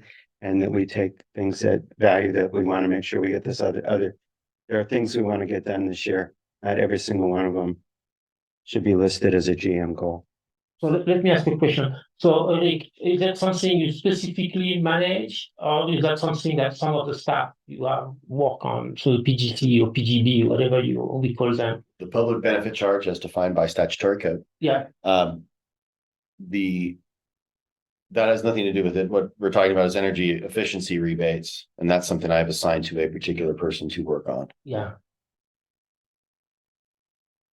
And when they return, they will still be assigned to work on that. And their goals and reviews are tied to that, just like mine are. So wouldn't this come to the board as a recommendation from the planning committee? Eventually. Yeah, when staff produces one. Yeah, that's what we're trying to say is that planning has talked about this. We've given recommendations for staff on how to structure it and what to research and what to do, and staff just hasn't had the capacity to do it. And so I'm saying that's been for a year, that's been the answer. And so I'm trying to emphasize that we've been collecting this for 2 years, and the conversations have been going on, for at least all the time I've been, the last year that I've been running the planning committee. And I'm trying to make sure that we spend this money and allocate it to our customers. Collecting tens of thousands of dollars a year. And I think it's important that Okay, so you're saying that planning stalled because you need more staff support. Correct. We don't have a program to bring to the board as a recommendation, because we're asked staff to, do the report that I submitted, there's, for costs associated with having a professional audit, fuel switching from wood space to wood, space heating or water to electric, propane space or water heating to electric. That's what we've said. We would like to see a program that supports these things. Please come forward with a program on how you're going to allocate it. How are you going to support our customers of varying sizes, things like that, to be able to actually have an application process by which you could do this. And that's what we're waiting for. Yeah, and so basically we came up with a bunch of proposals and waiting for staff to come back with concrete proposal, but they were swamped with other projects, including measuring. But the big concern I have here is we collect money from people, and if we keep waiting like that, these people might be even gone. So which I think is a bit dubious in the practice. We should actually, these funds are designed to encourage low-income program, efficiency, and also on. So I think that we have a duty to be somewhat responsive, and it's not like that. It's that someone would do a program, they would have been eligible for this, and they didn't get the rebate, even though they paid into it. And then, exactly. Some people are really switching to people. I think we know that it's. We've heard that there's a staff assigned that will be available starting in October to work on this. There's a motion on the table to approve the GM goals with the last item be assist the KVFD tax instead of TAC. Is there a second?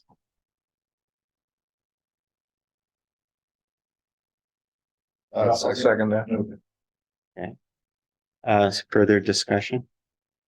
I mean, I would just say that if this is passed in this way, I would like to make sure that I will personally keep on bringing this up continually in case something slips in terms of the October return, and we'll work on it. So we'll bring it up again. Okay. How about this? Give me till December meeting to get a first draft to you. And then planning can talk about it ad nauseum for 6 months. And then we can bring it back next year. Hey, come on. Not all truth shall be spoken. What are you talking about? All right. How about that? Does that make you happy? All right. Get you at least the first draft by December? Can I call for a vote then? Yes. Okay, all in favor, say aye. Aye. Okay, opposed? Aye. All right, passes unanimously. Thank you very much. I think we've made, I think the point's been made, so we'll look forward to progress. Okay, we're now on item J. It's snow removal budget and allocations. So just with the departure of KMA, and so we scrambled to do what we could to cut budget. We lost a third of our revenue. We cut basically are proposing to cut a third of our soft costs. However, there are some fixed costs that are not, we're not able to cut. And so there were a few things that we did in reviewing the budget and making some changes. And so just since the original budget assumptions were board action, we brought back these changes to basically try and cut snow removal to the bone as much as we can and still keep an operational service. So the first thing that we were recommending, and I recommend that we take these one at a time, because otherwise we're going to be all over the map going back and forth. I agree.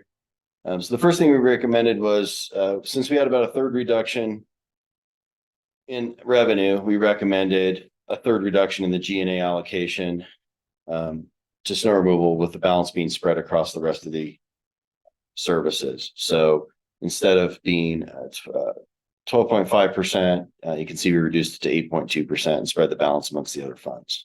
So that's the first thing we did. It would reduce the G&A allocation by about $80,000 on the overall snow budget. Okay, are there any questions on that act, or is there a motion to approve? Motion to approve. Makes sense. I mean, there's a third less work to do. Second. Okay, it's been moved and seconded. Any discussion? For the GNA. No. This is the G&A. Okay, call for a vote then. All in favor, say aye. Aye. Okay, that one's complete. Next. So the second thing we looked at was increasing the internal allocation. So even with the reduced, or with the changed denominator, which is really the only thing that changed, the minutes didn't change for anyone, just the denominator. The district's still using less than 3% of the overall, but recognizing there's some utility usage, we recommend doubling that to 6%. Is there any discussion on this? Yeah, Question. I have a few comments there. I'd like to go back to how this came up actually. So we, a number of years ago, we looked at it and evaluated a number of things. So time to do lava, time to do the power plant, time to do some snow removal around the CSB maintenance water stations. And then the last thing is actually, and I don't know who actually is doing that, maybe you can answer that, Eric or Rick, is so there is a section of Aster Court that is actually closed to keep access to water structure. Is that something that's done by KMPUD crew, or is that something that's done by the SR crew as they do other driveways and section in East Meadow? The east lift. He's talking about the east lift. Talking about The Aster Court Court, that's the 70. east left. We do that and we bill Vail for that, and they pay us. Okay, so that's actually Done by snow removal crew. yes. And we get reimbursed for it 100%. Okay, so that was something that was unclear. So anyway, on this fourth thing, so last season we had 1.8% on the lava rock of the time. We had 1.2% to take care of the mountain, not the mountain, the power. Not power station, the power house. Thank you. And then so that's already 2.9.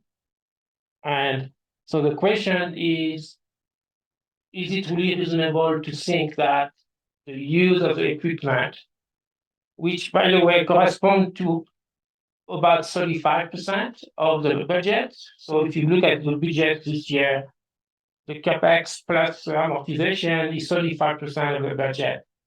So is it reasonable to think that, let's say it's a third to make it simple, that the time to do this thing correspond to only 0.1%, to multiply by 3 because it's a third, that is 3.3%.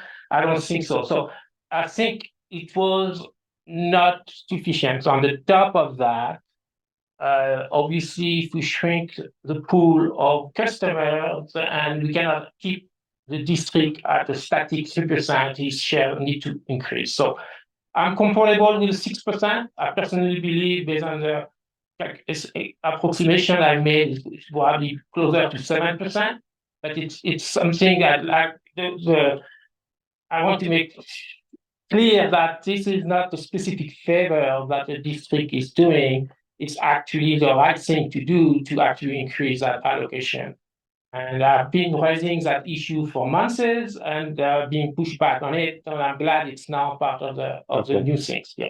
So there's a motion to change the standard rate from 3% to 6%.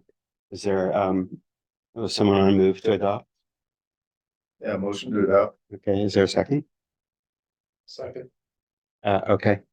Call for a vote then. All in favor? Aye. I Okay, I'm neglected one item that I think we have to bring to the attention, Bertrand, which is the question of whether, when we discuss snow removal, whether that's it could be a perceived conflict of interest or a conflict of interest for you. And I guess we would like to know.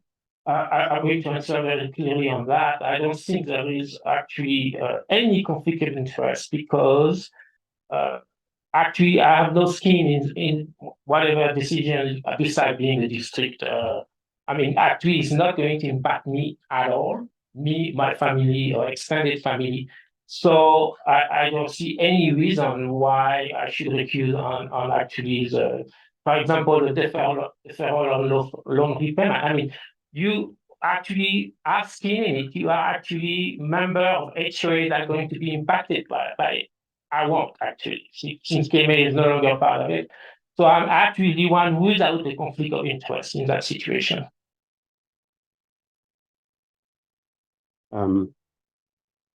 There is conflicts of interest which are direct and ones that are appearance of it. Anything that diminishes the ability of the district to provide snow removal could become an advantage. Become what? Could become an advantage to other people. As I said, you are more impacted than I am. So I'm not going to refuse. I mean, you can force it to me, and that's the way it is. Okay.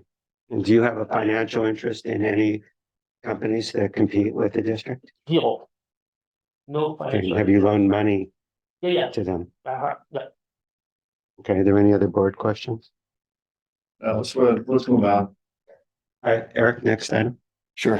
Before you move on, Yes. can I ask a couple of questions on snow removal, since our association at Unit 3 is now impacted and we have decision to make. My understanding from Rick is that you will be offering us a contract for snow removal, is that correct? That's correct, yeah.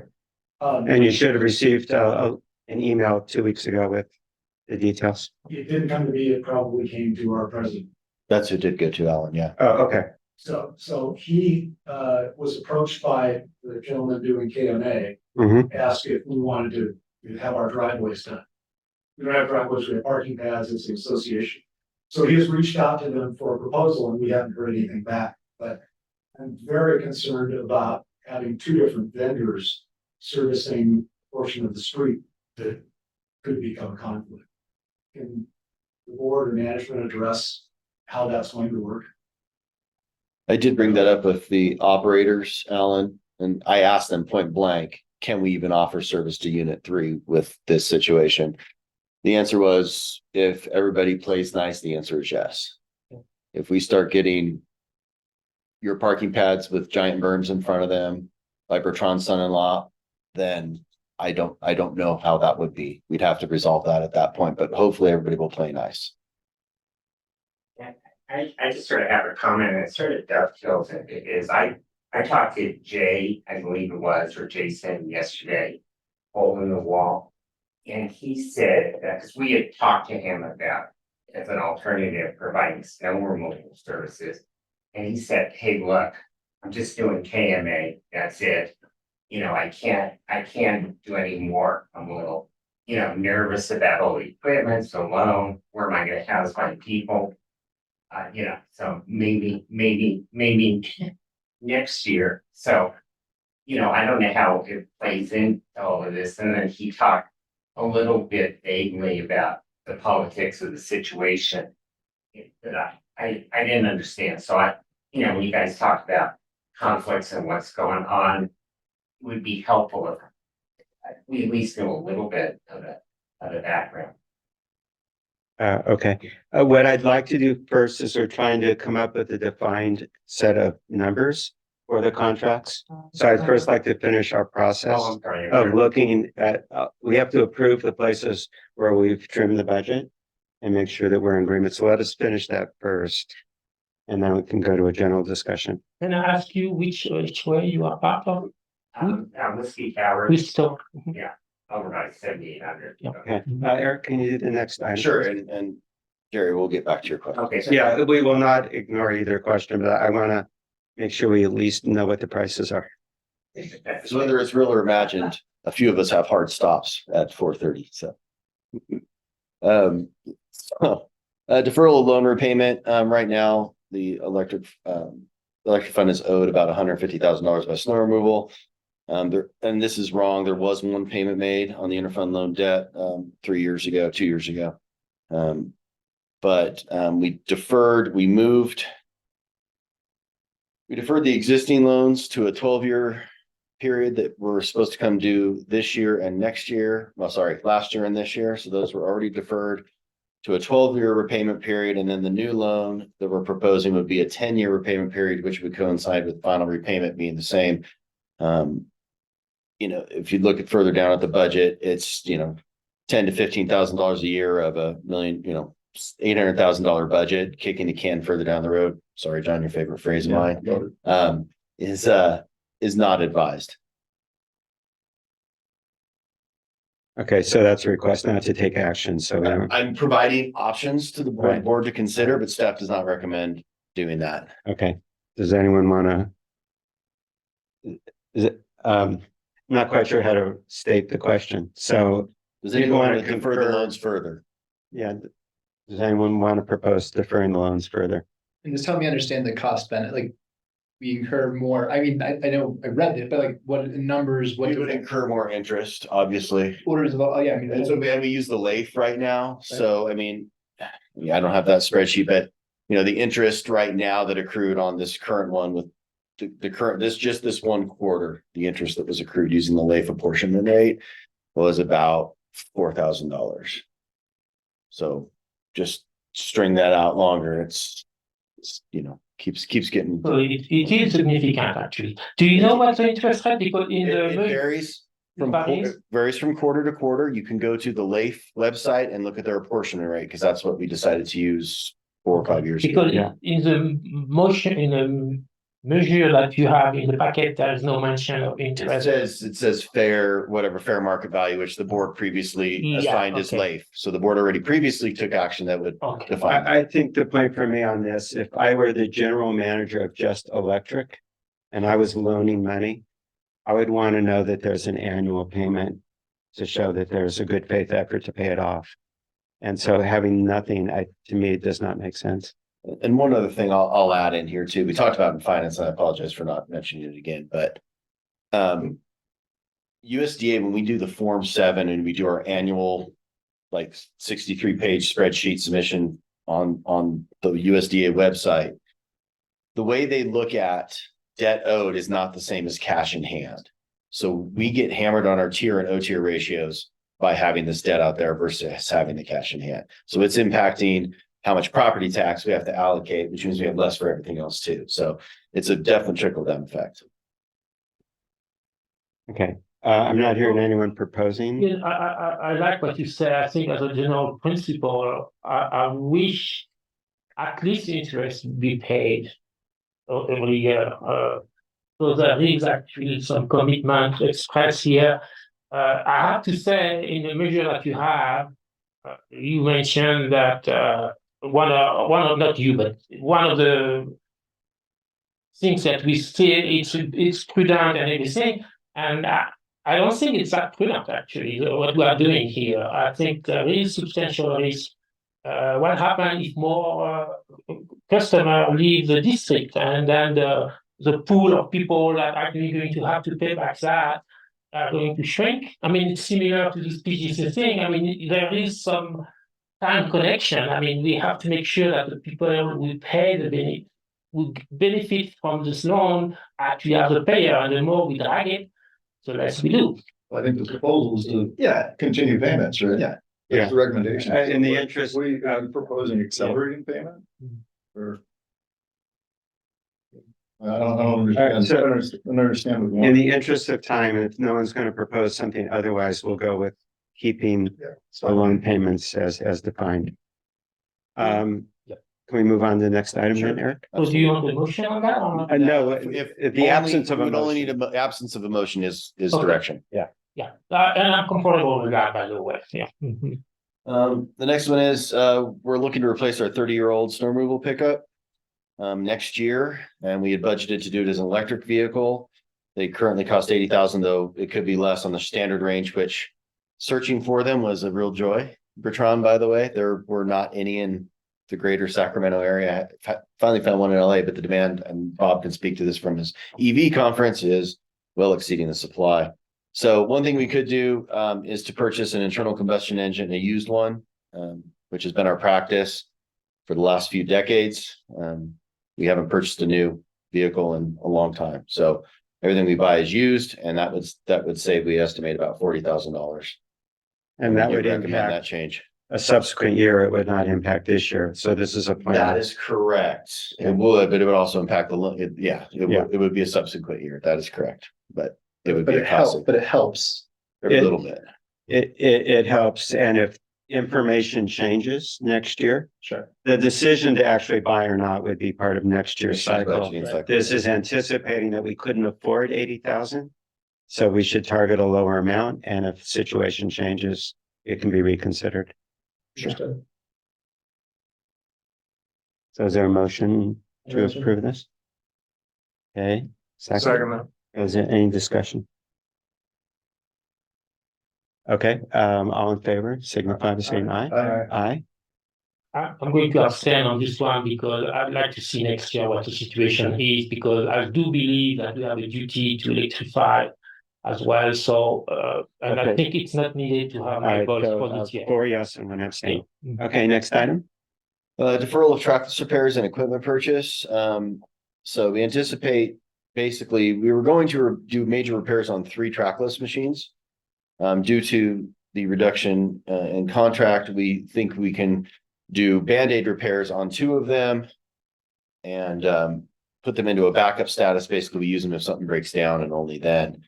We will do major repairs on 1, so we have the newest one, or the newest of these 3, right, Rick? We'll get the major repairs. And so that would save 40,000 of the 60,000. It would just defer them. And, if we wanted to keep them going, we would have to do it eventually. But much like the vehicle, right, this is a this year answer that we will save money on. So we recommend only doing a full refurbishment on 1 of the 3, which is actually being done as we speak. And I'm holding on the other 2. But you feel like you've got the apparatus required to provide good service levels? Yes, I will have 2/3 of the tracklesses I had last year, ostensibly. Well, I had very few last year, but in terms of physical presence there I have 2/3, and I have a 2/3 reduction. So yes, I'm comfortable. And with the addition of the mid-size blower, I'm very comfortable that we won't be using for sides of the road. That's going to help. Anything you want to add to that, Rick? Is that? Okay, are there any questions on this item? Okay, Sarah, motion to I move. proceed. Okay, it's been Also, moved, seconded. All in favor, signify by saying aye. Aye. Okay, unanimous. Next item.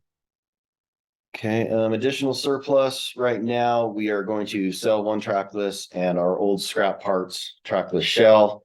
We're converting one of our existing tracklesses to the scavenge trackless. And so we could, instead of those mothballing those 2, as we just talked about, we could sell two or three instead of one. Staff does not recommend this. We would have no redundancy in case of equipment failure. But again, it's an option. I want to throw everything at the wall and see what sticks. Do you have an ideal value, how much? No. No. And what about the middle ground of one redundancy instead of two or three? We are selling one. Okay. Yeah. Yeah. We are selling one. But I the option thought is we you're could sell scavenging one. two or three instead of what? We're scavenging one, we're selling Selling one, one. and we're selling the shell, the old scavenged one. Okay. Okay, but we could potentially sell to others and have no redundancy. Correct. It's not a good idea. No, Yeah, but yeah, again, yeah. Peter, I totally agree, but I'm spitballing here. Especially, I don't know how much they go for like that, but it Okay. seems important to have redundancy. So I think the consensus is we'll keep the redundancy. Correct. All right, so no action on that. Okay, third-party financing. Okay, so we already contemplate loans for large equipment purchases. We just approved the Bank of the West resolution to that end. They did tell us that we could get an operations line of credit for repairs and maintenance instead of just a physical asset line of credit. So we have that option. I believe, Tommy, I'll need you to jump in here. I think it was 500,000 on the capital and 250 on the operational. That sounds correct. Yeah, so, but just given the fact that we're already so far in debt and snow removal, and this would just exacerbate the problem, we don't recommend financing operations through a line of credit. Correct. Thank you, Tommy. Okay, any comments? Generally, I don't like financing operations either. Okay, so no action on that. Next item. Next item is interfund loan benefit tracking. So over the course of the issuance of the interfund loans, all HOAs that were customers benefited from those loan services. And they received, so we recommend tracking the proportion benefit received. So should they ever come back in, they would need to repay that to the district before becoming a customer again. And we should explain that we target a dollar amount that we need to spend to provide good snow removal service, and then nature takes over. So if we end up doing more overtime than we budgeted, we end up with more costs than revenue covered. So we then borrow into the future to pay that back. So someone who leaves got the benefit of the extra value that isn't paying off the debt. So the idea here is to keep track of that. So if there ever is an opportunity to true up, that we would make that a requirement before rejoining, or a board could create that policy. We're not creating policy now. We're just tracking it. So we know where the value was received and when it's paid back or not. Why not make a policy on this today? Because we have to finish by 4:30. Oh, okay. And you could make a motion to track it, and then we could bring back a policy later. Yeah, so this is to track it for a potential future policy. So there's two questions I have on that. I think the principle is right. I'm a bit uneasy on technically how we do that, but I think since we are not the utilities, I guess we have the bandwidth to do this kind of thing. So one concern I have is in the case of someone that do not leave, but would actually refuse services, will they be subjected to that as well? What we're proposing here is tracking. Okay. I'm all We're for not tracking. doing a Absolutely. policy. Yeah. If it's tracking. For exactly that Yeah, reason. yeah, absolutely should, yeah. Sorry for that additional work. Okay, so is there a motion to direct staff to track? I would motion to track and come back with a policy. Okay, is there a second? Second. John seconds, okay. All in favor, say aye. Aye. Okay. All right.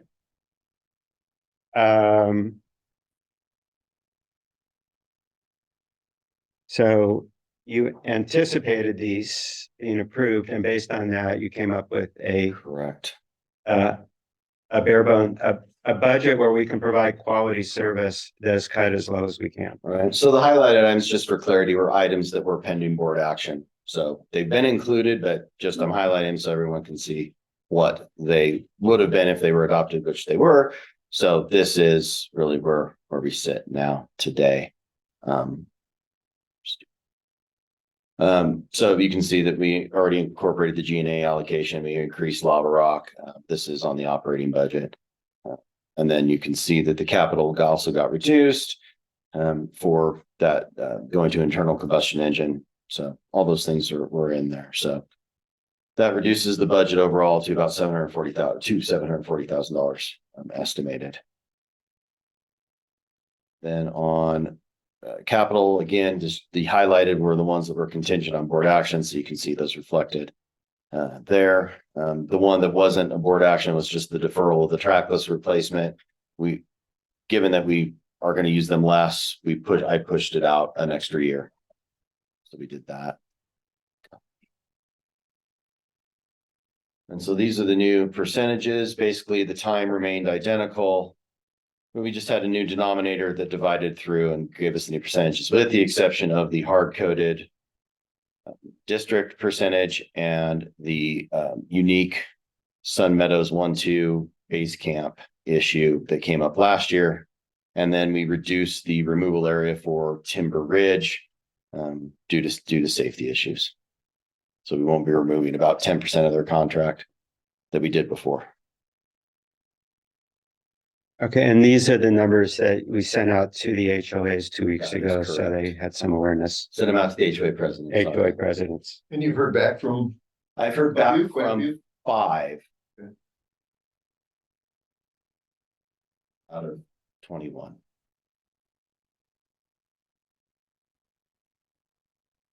Okay, and you had a conversation with East Meadows yesterday. Yeah, we've met with 5 different HOA presidents at this point. So help me here, John. We met with Meadowstone, or Bob, you too, because you're on that. Meadowstone, Lost Cabin, Thimblewood, East Meadows. See one in there. Palisades, thank you. Okay. So when you say you had response, that mean acknowledgement or Actual conversations. conversation? And otherwise nothing. Yeah. No response except for those 5. Those were 5 in, well, there were 5 Zoom conversations, not in person.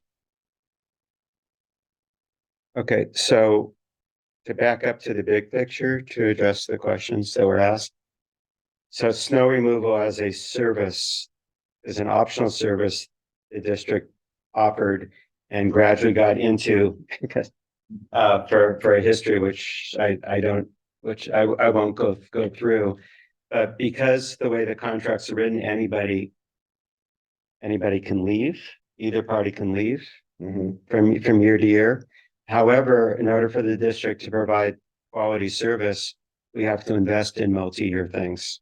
So there's a very big disconnect between how we have to invest in order to provide service and the ability for optional renewals. Right. And so this year we were informed, I guess a little over a month ago, that KMA decided not to renew.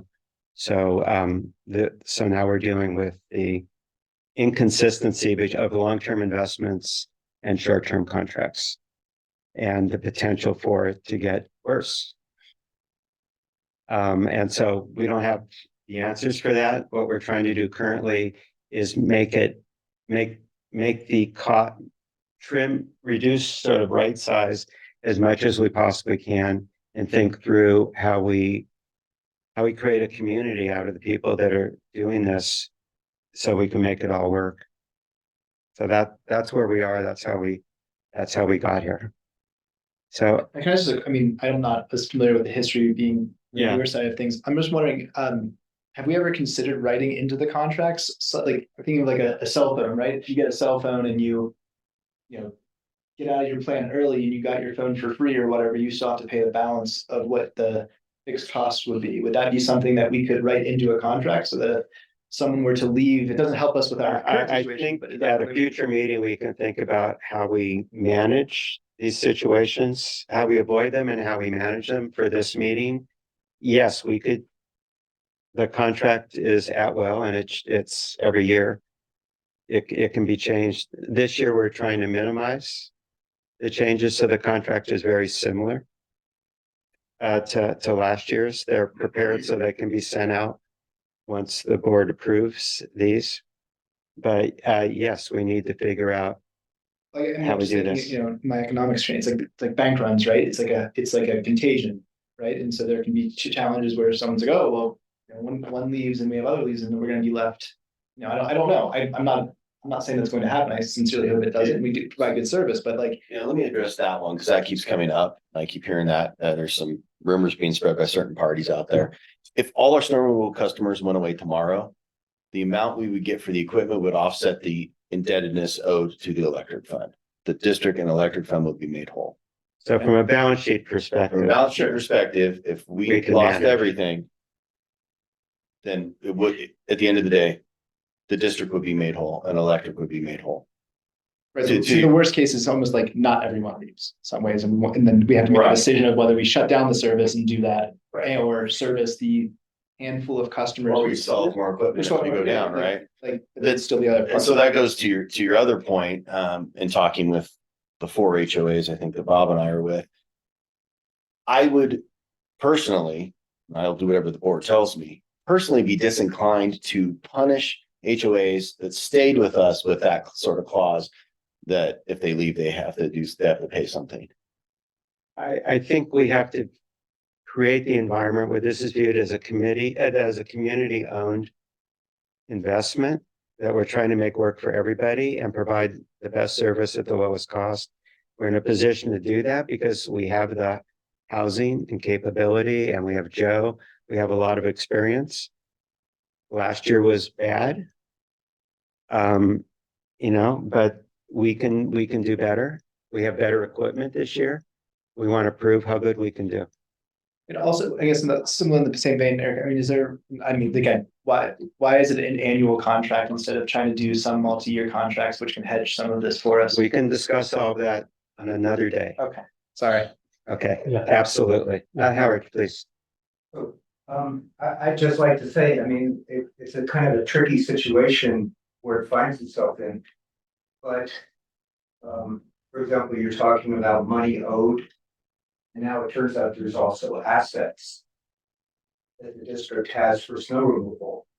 So if there's like net assets and there's liabilities, maybe they even cancel out. And maybe KMA and leaving shouldn't have to pay anything to come back in. In fact, maybe the district should be very happy to invite its biggest customer back. And you might do a little soul searching on why the biggest customer is leaving. I can tell you from my own personal perspective, pardon me if I get a little emotional, but I've had my wife fall on the ice because nobody came back and cleared the ice because it didn't fit some arbitrary criteria. So personally, I'm very happy that KMA is trying this experiment, although it's very risky, obviously. And it's really not good for the community. But when you provide bad service, sometimes your customers will walk away. Thank you. Are there any other? No, those are the Comment? questions you had from the beginning, Jerry. Okay. Did I get all those? Your questions at the beginning, I promised to return to. Did I return to all of them? No, I mean, when we were talking about the conflict situation. Oh. I didn't understand what the potential for conflict with the board members was. Do some of the board live in Kirkwood Meadows or? No, there was a concern that Bertrand's son-in-law, who was offering hole-in-the-wall services, was a direct compete with the district, and was there a conflict for Bertrand to consider or discuss snow removal because his son-in-law is providing a direct competition to the district? And did he have a financial interest? I think that's what Bob asked. Oh, okay, yeah, I didn't, thank you. Okay. But I have no investment in that business, and we are a small community, so it's not surprised that people of the community can be related. And as far as what we are discussing today, we are not discussing about KMA or HNW. We are talking about the other HOA. So Alan, did we cover your questions? Anything else you want to ask? You answered my question, but in theory. So in practice, I am very concerned about having 2 operators on the street pointing fingers at each other when something doesn't get done. Well, yeah, let me ask Rick to comment. I mean, prior to this coming season, there were two operators. There was Vale and the district, and neither of us put piles for the other to move. We worked it out, and I think generally, Rick, we know how to make it work. And this has come up in the past when Alvin Smith came in and did some contract work for it. Our staffs are professional. They're gonna work with each other. They're gonna do the best job they possibly can, as always, so. We don't see why we Alan can't. got me, he texted me, he got me on speed dial, so do you have an issue? I know you'll tell me, so. Yeah, no, I've just, with 35 years of history here, I've watched private contractors come and go and come and go. Mhm. And it was nice to have one point of contact with the district doing everything. Yeah. But the level of service was quite frankly terrible. But I'm willing to suffer with a level of service that's terrible rather than not being able to get in or out at all. The last thing I'd like to encourage you not to throw up fences to roadblocks to people coming back in. If KMA wants to come back in, we should bend over backwards to figure out how to get them back in to lower the rest of our costs. I mean, KMA's actions costing us a fortune this year. Okay, However, understood, but we haven't developed any policy to deal with that yet. So just be aware of that when Yeah. you use that box. Okay. Eric, what else do we need to accomplish on this topic? Just to adopt these adjusted percentages. I have a and few contact questions on the amount. budget itself, if it's okay. So if you go to the budget page.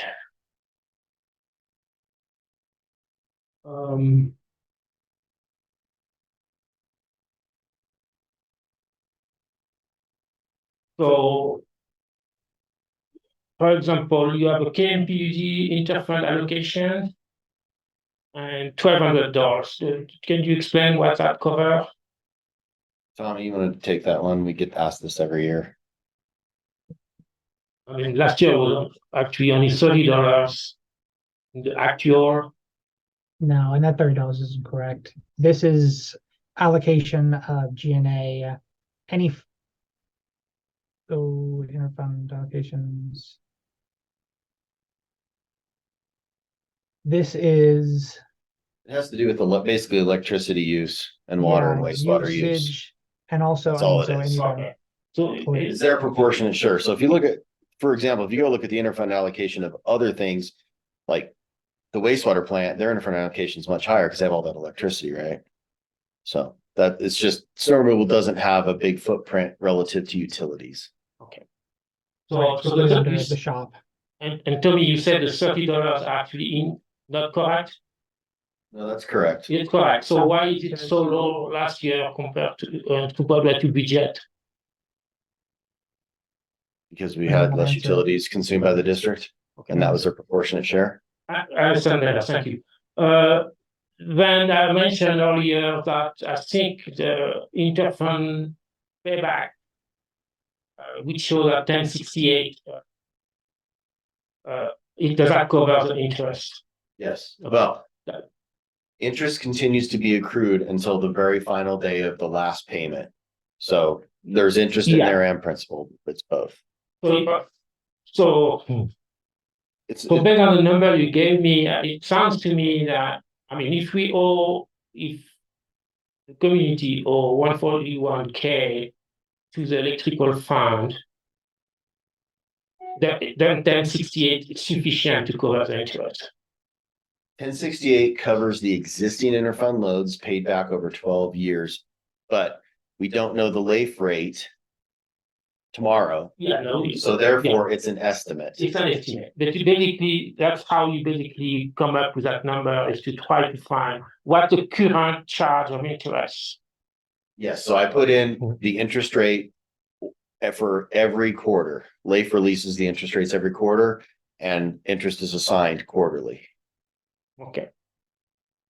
So the next thing I'm going to ask is, so the net summary that we have for the year, actually, on the year end, 41,6038 in deficit for this past year.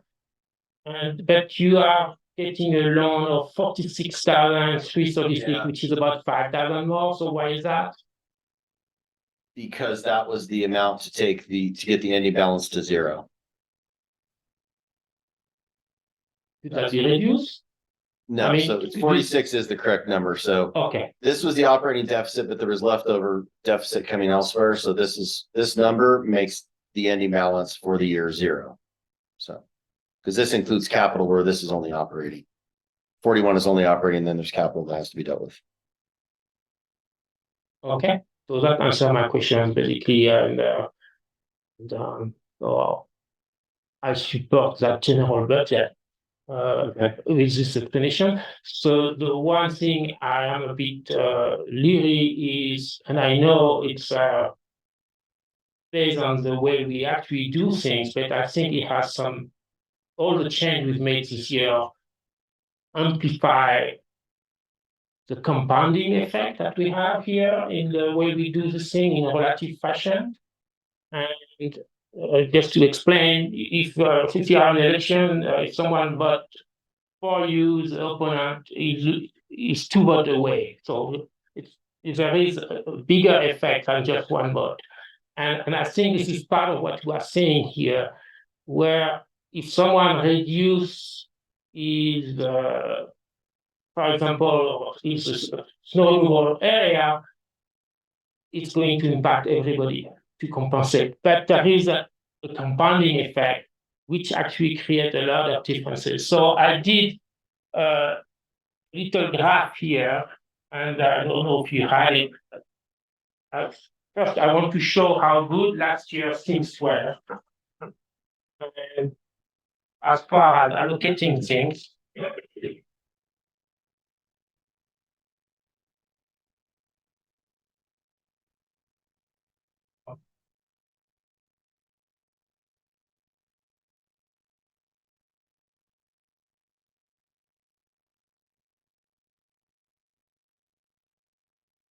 So we do have this methodology of using 3-year average for the last 3 seasons.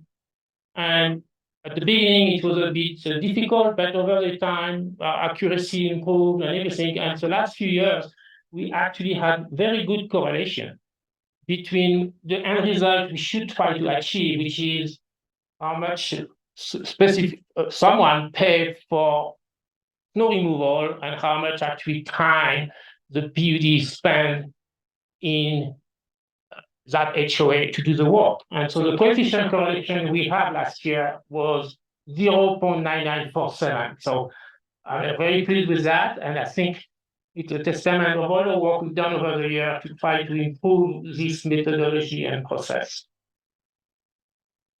This being said, if you look at the lower section, the other graph, it shows comparing last year pricing versus this year pricing, what is the actual increase each HOA is getting. And you can see there are a lot of discrepancies. And I'm not sure why. I don't have the spreadsheet when this was done. But in my opinion, the fact that we are working relatively is part of the problem. So my suggestion, which should be very simple to do, would be define an hourly rate based on the snow removal budget that you need to pay for, and based on the 3-year average service hours for each HOA, and apply this number of hours by the hourly cost. That should bring you all the money you need. But at least now, if someone is changing his contract, it's not impacting anybody but that person. And it's a very simple mathematical thing. Okay. Bertrand, I guess go I'm ahead. going to interrupt. So I wanted to present this idea, basically. I think it's an idea we could explore for next year. Okay. We can implement it. We have to decide today. People have to get their contracts. So I'd just like to suggest that we look at this in the future, but I would respectfully ask that we not try to analyze it today. I we just don't agree have with time. that. And Okay, I appreciate you but doing the work. I just wanted to bring it to your attention. Okay, And again, kudos on last year execution, since actually it's very good correlation between what people pay and what they got. Okay, so I'd like to move that the spreadsheet on here assigns the amounts to every HOA based on the work that we've done. I'd like to move that we adopt these numbers so we can send out contracts early next week. Is there a second? Second. Okay, is there discussion? Yeah, I think it's the best we can do. And I can tell you, John and I have looked for other pennies. Do we need to vote on it? What? We need to vote? Yes, so we need to approve. Yeah, so I'd like to make a comment, which is this should not have come as a surprise. I mean, what's happening here, we actually mentioned possibilities of this months ago. And so I'm just surprised that basically we are adopting something in a hurry here, while we could have worked earlier on this thing if my warning would have been not heeded, listened to. Okay, are there any other comments? All right, so all in favor, say aye. Aye. I'm going to abstain. All right, that completes this topic. So we're ready to move on to item 9K, Whiskey Towers. Rick, you're up. Yeah, I'm with the board of directors of the Whiskey Towers, and as the board members are well aware, basically, we'd like to help you with your budget deficit. We'd like to continue with the PUD. I would say this, that last year was a very difficult year for everybody involved, including us. We didn't anticipate that much snow. And so some problems did arise, but as I will discuss, we've tried to correct and fix them. Basically, the road to Whiskey Towers, it's uncertain as to who exactly owns it. We believe we own that with Dale, and maybe this part of community dedication. In the past, Dale has plowed the road up to the curb, and then the PUD has plowed the road beyond the curve to our building. This has worked out successfully. We got a letter from Rick that was much this price, basically saying, you know, we don't want to do your snow removal service next year. We were surprised at some of the reasons, which I'll go into briefly, but it's a very difficult situation for us because we're not a large, we're basically 18, 19 units. So we immediately called some people, you know, saying we called hole in the wall. And at first they said they would be happy to do it and take over. I talked to Jay or Jason yesterday, and he referenced, you know, some politics and, you know, what's going on. And he said, we're sorry, we just, you know, can't do it. We reached out to Vail 3 weeks ago, and, you know, we haven't heard back from them. But it's, you know, I don't know how many other places I can, you know, try to get services. I just, you know, want to address some of the concerns, okay, and you know, tell you what's going on. That was in Rick's letters. One of them had to do with the potholes in the road. We get potholes in the road every year.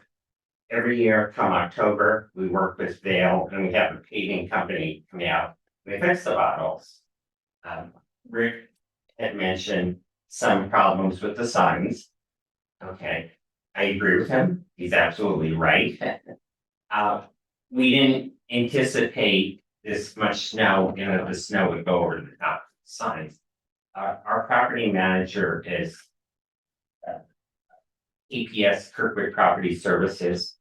I told them, hey, I want you to take care of this.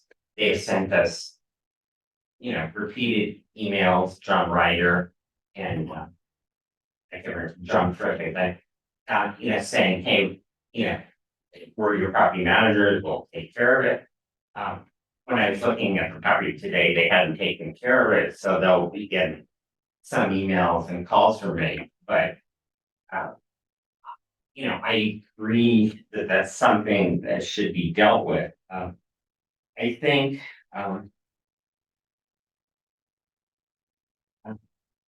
there was some issue mentioned regarding drainage. We had a couple frozen pipes 2 years ago. And it was an area completely outside of any snow removal responsibility. And the problem was resolved. I mean, we try to take care of these things. I've been very proactive, like with the snow shed and the contractors. We very much want to be a good neighbor. I think, if you're providing a governmental service, it is discretionary and you have a right, to be discretionary. But by the same token, there should be, a set of criteria where you say, hey, if you meet these set of criteria, that you're in the pool to get snow removal service. And we only have equipment for 10 people or 12 people, so we're going to close our eyes and pick 10 of them. It seems to me that you have, at least from the discussion today, more than enough availability. And we'd like to be part of the community. We'd like to help with the budget deficit. And if there's some specific problems that we haven't addressed, I will definitely get on TPS's case and tell them, hey, this needs to be done, that needs to be done. Before they'll do snow removal services, but we don't have a lot of options. And if we don't get snow removal services, it's going to be very difficult, a disaster for the building.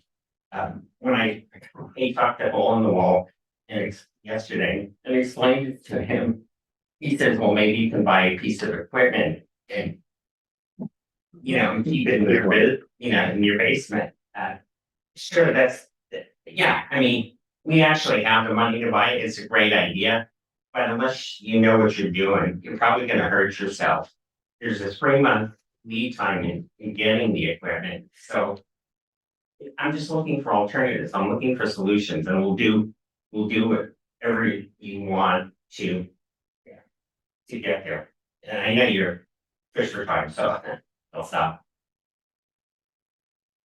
So yes, I sent the letter, and really due to safety concerns for the district, the operators, as well as the public, as you know, as you identified, the signs has been a very difficult situation for all parties. Without the lack of signs, you have a lot of day skiers that park up there. You have the restaurant employees as well as patrons parking there, deliveries of food vehicles, solid waste, garbage.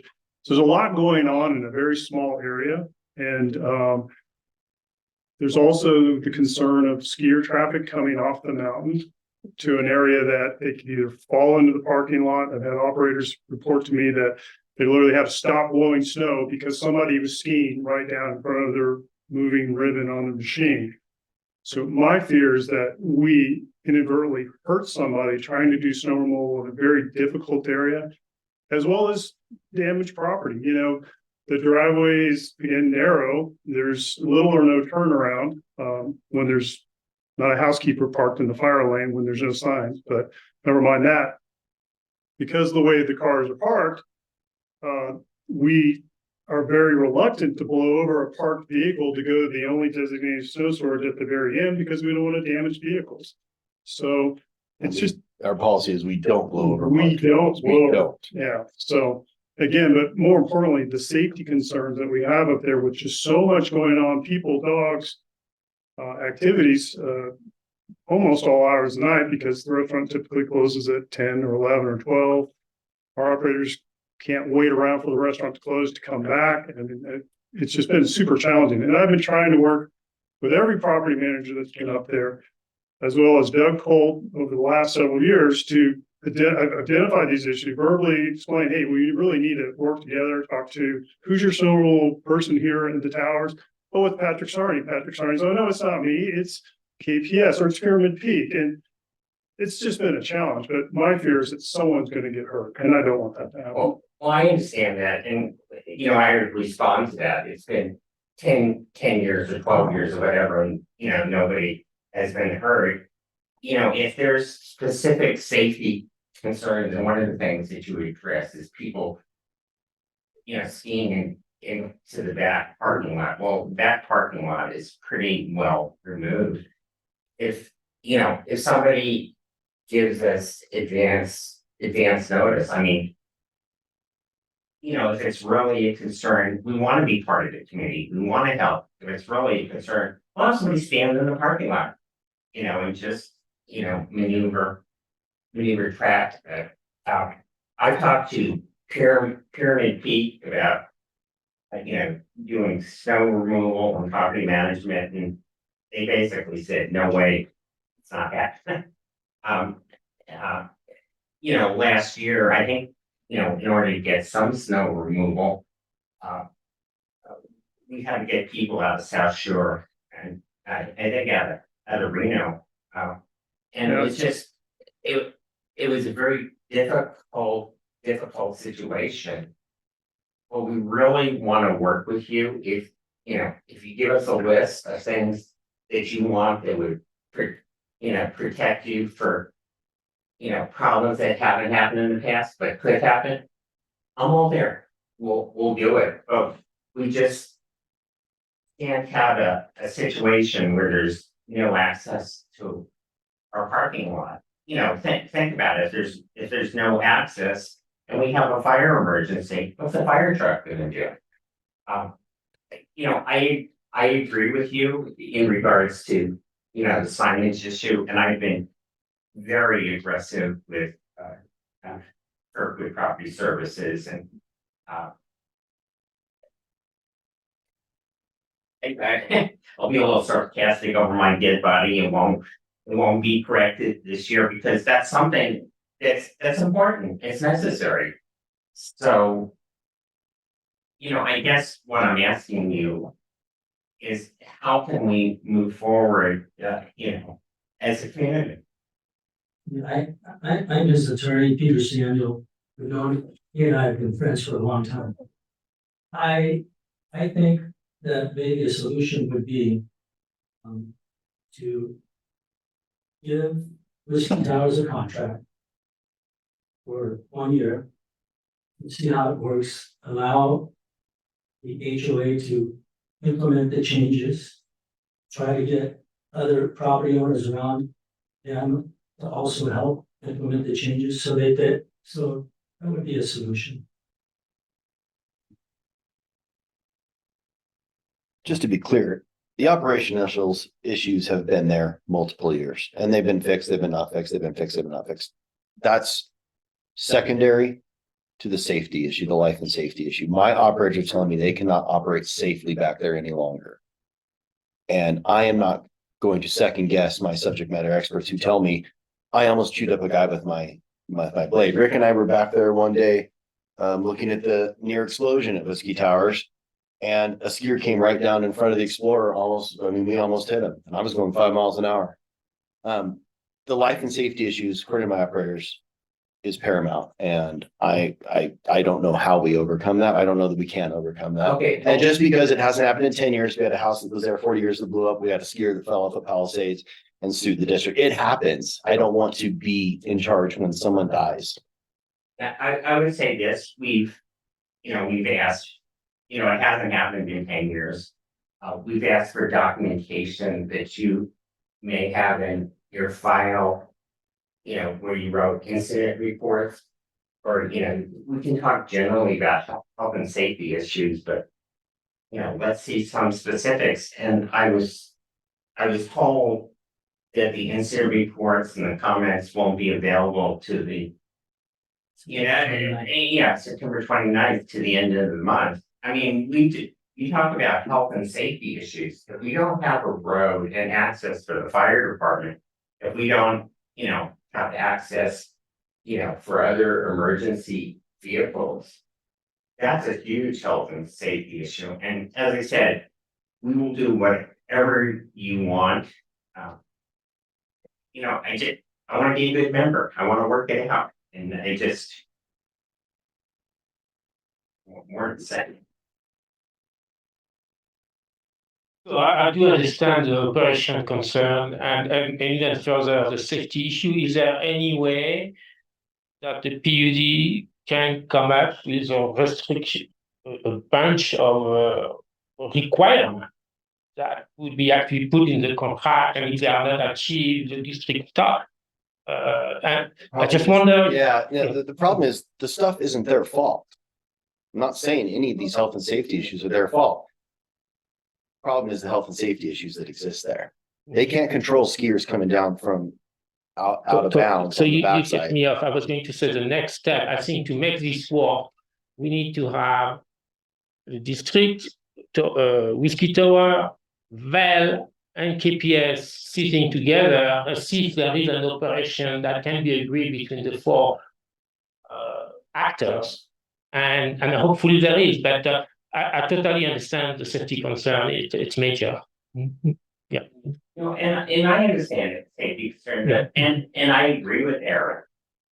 But, you know, the road is a little isolated. It's, you know, it's off to the side there. I haven't been up here as much as you guys.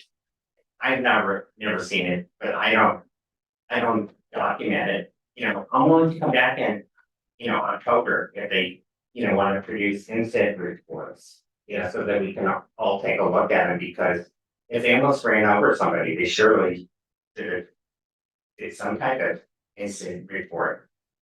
Yeah. I have some questions here. If it's not Whiskey Tower's fault or the safety of the skiers, why is the contract not being honored? There is no contract. It's an annual contract Yeah, per annual. year. There is no contract. We're proposing not offering you a contract for this year. And I want to address the one thing real quick, keeps coming back about the documents. The document request I received from Mr. Samuels was for all snow removal records for 5 years. That's voluminous. It was not narrowed down to anything related to whiskey. It was all snow removal records. So that will take till the 29th and a lot of staff time. Reason I don't get your energy efficiency done is doing things like that. So we're working on pulling those documents together, but it was all snow removal records for 5 years. We were asked for it. We're obliged to produce those. And, you know, I guess give us specifics about the problems and give us a possible solution. You know, somebody's gonna, you know, have to do the snow removal, or we're gonna have some, you know, very serious issues and problems. You know, the other thing too is if a skier runs over our problem, okay, that's a health and safety issue created by the Vale. It's not created, you know, by us. It's a health and safety issue, maybe, you know, created by, you know, KPS. I mean, I can get KPS here at the, you know, at the next board meeting if need be. It's just, we want to work with you guys and we want to come up with a solution. Yeah, I don't like seeing us discontinue a contract, but there seems to be, you know, serious risk to continuing. But it seems like it is a combined issue, right? I mean, if you have skiers that are skiing out of bounds and there's no fencing or things like that, and they are creating a health safety issue, then probably they'll have to get involved and see if they can do something about creating fencing, barriers, whatever, ski patrol, what have you, right?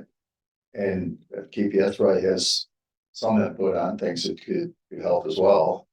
I think we could have those discussions, but I think you got to drive that coordination. I'm sorry. I think you have to drive the coordination. Try to pull together the parties and see if there is a joint solution that could allow us to service the area. I mean, I'm happy to do that, and if you want to put it over to the next board meeting, that's Let me just say, you're welcome to protest to the board. But unless the staff tells me there's a way to operate safely, I'm not going to overrule their safety concerns. So I would say that you can work with staff if you can figure out with Vail how to keep the skiers out of there, how to make it safe. Then staff can decide on their own to offer a contract. But if there isn't a clear plan for safety, I'm not going to overrule our operators. Well, I'd like to see the reports of your safety concerns. Do you want to narrow it? Use all snow removal documents as requested.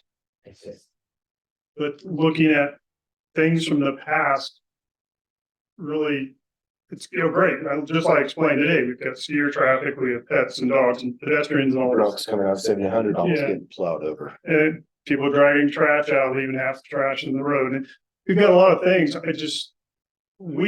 do the job effectively, safely, I would love to see, hey, these are the mitigation measures that you give us the issues. These are the mitigation measures we'd like to implement for this year to move forward.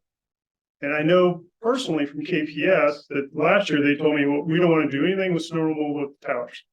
We've got enough problems with everything else. We can't keep up with emergency exit at some meadows. And long story short, they don't have the bandwidth or the staff, or they didn't last year, to really manage that area. So hopefully they've given you a good commitment for this year. But I'm happy to work with you and try to figure out how we can solve this problem. But I don't want to sign a contract today that's going to put the public in harm's way, or of course the operators as well. So, I understand. and I think we're on the same page. Yeah, we're really not disagreeing. It's just,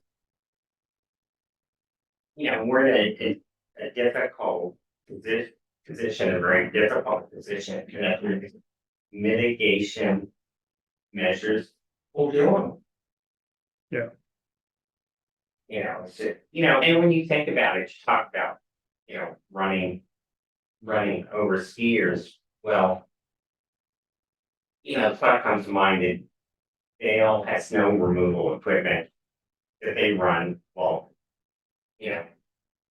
people are out and skiers are out, and they don't seem to run over skiers. I won't speak for Bill. Yeah, you can talk to them. Okay, so By the way, I would have loved to have used hole in the wall, but it's not an option. So he's not involved, so you I have am no problem. just. I mean, Matt Jones is on the call if you want to talk to Dale. I just said, Yeah, I don't know if he wants to make. now any I'm comments. thinking. Matt, did you want to say anything? I'm sorry, what? Matt Jones is on the call. He's a GM of Vail, so maybe he can speak to not getting a call back for 3 weeks, and if they have any interest. Yeah, I would. Can you hear me? Yep. Yes, Gotcha, Matt. thanks for participating, Matt. Yeah, Jerry, you may not be aware, we did follow up with Doug and basically shared, we hadn't made our final decision, but shared a lot of the concerns that the district laid out in terms of safety, one of them being of property and just the nature of the cars there and some of those pieces. So I won't get into them. I think Rick and Eric talked about that, but that was some of our major concerns, as well as, just our ability to be able to prioritize, the road and then our parking lots and all the other pieces that we struggle to get through. So we're just not in a position to, we've had other requests for us to help with contracts, and we're just not in a place to expand our current footprints we were looking at some things before giving Doug that final answer, but we did respond to him. And I think there's been dialogue back and forth. So I you may not be aware of that, so that's fine. And then, yeah, as far as happy to engage on, the signage that we have in that area, and what we can do around safety. I would take issue with for the record that we are creating and causing a safety issue there, but happy to help add to, or at least take a look at signage or whatever it may be to alert the public, as required by our special use permit with the Forest Service.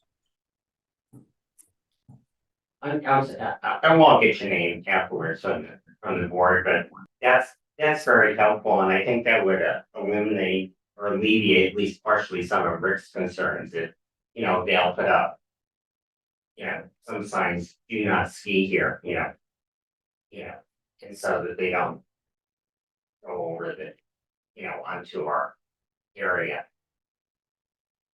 All right, well, just if we can summarize, if you can address the problems, staff has the authority to reconsider. At the board, I speak for myself as a board member, I'm not going to override a safety concern without a plan.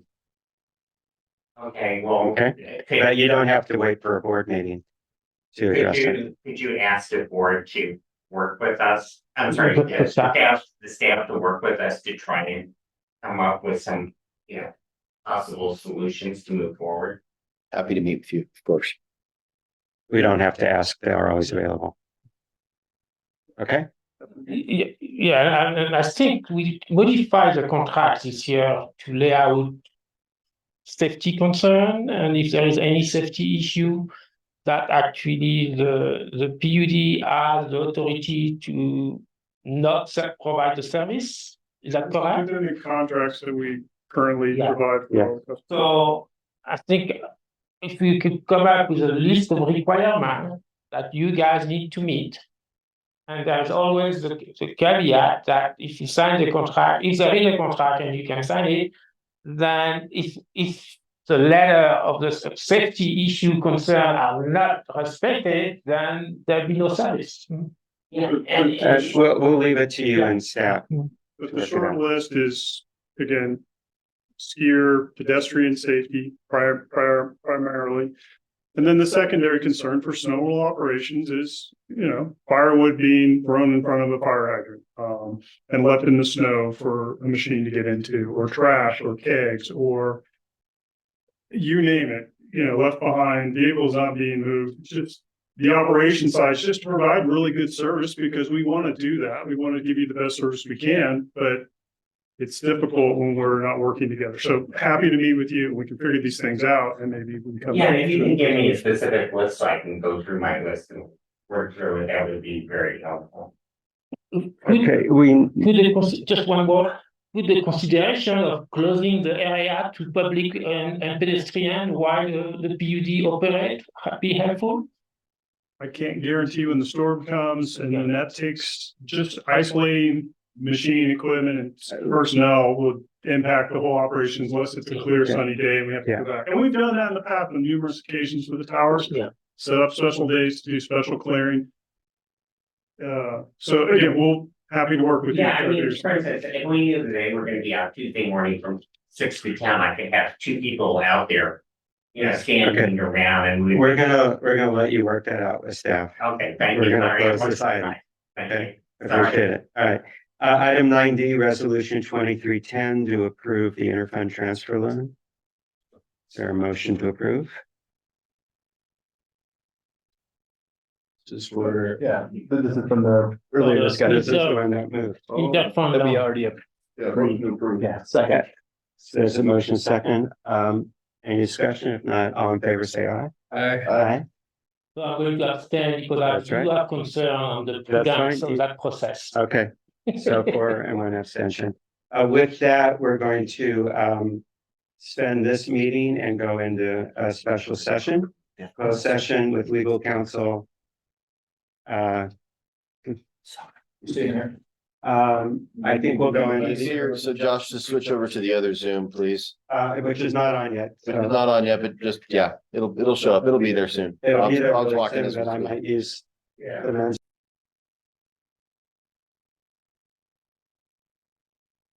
Okay, we're back to the general meeting.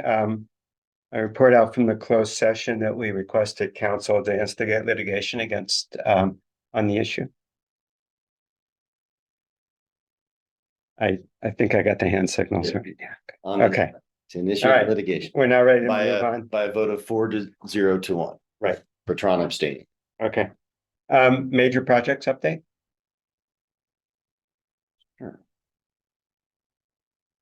Basically, everything's the same as last month in the interest of time. Nothing's changed. We've started receiving RFIs. Some of the physical work will start on the wastewater plant this next week, which is great. Yeah. So we're shovel ready and the shovel starts next week? Shovel starts next week. They're postling for the clean in place tank cover. Cool. So Will somebody take a picture so we can celebrate? sure. Okay. For the I'll next take a picture. newsletter, that'd be good. Yeah, well, that's a long time waiting. It's a big deal. Yeah, I'll definitely get a picture for you. Okay. General managers report, I have nothing to report that wasn't covered already. operations. Briefly, of course, operations staff's working hard to repair issues that were found last year and getting ready for winter already. But I'm pleased to announce that the pads for the Ogals grant playground or cornhole and picnic tables they're being prepared right now. They're doing beautiful work. The BMPs are up, and so we hope to see that actually done by the next board meeting. I checked it out this morning. Yeah, starting to happen. It's great. Yeah, that's good to see. And then finally, for fire department, just brief summary report like I did last month. Year to date, we've had 93 calls for the Kirkwood Volunteer Fire Department. Of the 144 possible shifts, 7.2% were not filled, including just recently this last Labor Day weekend where we had a couple of days that nobody signed up at all. In fact, on August 20th, Kirkwood Fire, for the first time in 23 years, did not respond to a fire call that was at Places Resort. At classes. Yeah, Stockton Camp. So the 72% non-filled, does that mean there weren't two people or there were no one? No one. Okay, because one person isn't really filled either, right? Well, it's not safe to choose someone. Right. Really not safe. So kind of a brief breakdown of that. Shifts not taken on Saturday and Sunday, there were 8 of those. Shifts or days where only one volunteer signed up, 5 of those. Number of calls this last month where a volunteer went by themselves was 1. And that was a motorcycle accident that involved a helicopter.